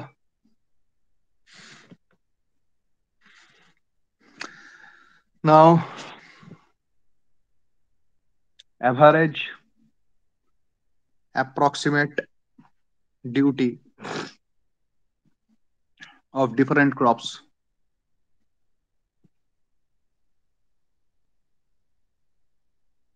Crop duty hectare per cumec. ডিউটির ইউনিট কত? Hectare per cumec. সুগার কেন 730, রাইস 775, হুইট 1800, ফডার 2000। চলো এই এতটুকুই আজকে আর এগোবো না, ঠিক আছে? এখান থেকে আমরা স্টার্ট করব। ডিউটি আর ডেল্টার রিলেশনশিপটা একবার দেখবে নিজেরা, ঠিক আছে? যেমনটা বললাম সেইভাবে। কোনো কোয়েশ্চেন থাকলে আগামীকাল আবার এখান থেকেই শুরু করব, ঠিক আছে? তো আজকে আপাতত এখানে থামছি। কারো কোনো কোয়েশ্চেন থাকলে একবার বলতে পারো। স্যার তাহলে ডিউটি আর ডেল্টা মধ্যে বেসিক ডিফারেন্স কি? ডিউটি আর ডেল্টার মধ্যে বেসিক ডিফারেন্স স্যার, ডিফারেন্স কিভাবে করবো এটা? ডেল্টাটা হচ্ছে টোটাল কতটা অ্যামাউন্টের ওয়াটার ক্রপের প্রয়োজন, সেটা হচ্ছে ডেল্টা। টোটাল কতটা অ্যামাউন্টের ওয়াটার ক্রপ তা এন্টায়ার বেস পিরিয়ড ধরে নেবে, সেটা হচ্ছে ডেল্টা। ডিউটি হচ্ছে আমি যদি 1 কিউবিক মিটার ডিসচার্জ ইরিগেশন ফিল্ডে কোনো একটা ক্রপের জন্য 24 ঘন্টা তার এন্টায়ার বেস পিরিয়ড ধরে সাপ্লাই করি, তাহলে সেই ডিসচার্জ, সেই 1 cubic metre discharge for entire base period যদি আমি কোনো একটা ইরিগেশন ফিল্ডে সাপ্লাই করি, তাহলে সেই পার্টিকুলার ক্রপের কতটা জমি আমি ওই ডিসচার্জ দিয়ে জলসেচ করতে পারবো সেই। Okay, so duty is basically my area, যতটা এরিয়া আমি ইরিগেট করতে পারবো। আর ডেল্টা হচ্ছে কতটা অ্যামাউন্টের ওয়াটার কোন একটা পার্টিকুলার ক্রপ তার এন্টায়ার বেস পিরিয়ড ধরে গ্রহণ করবে। ওকে, সো এখানেই থামছি। হ্যাঁ স্যার।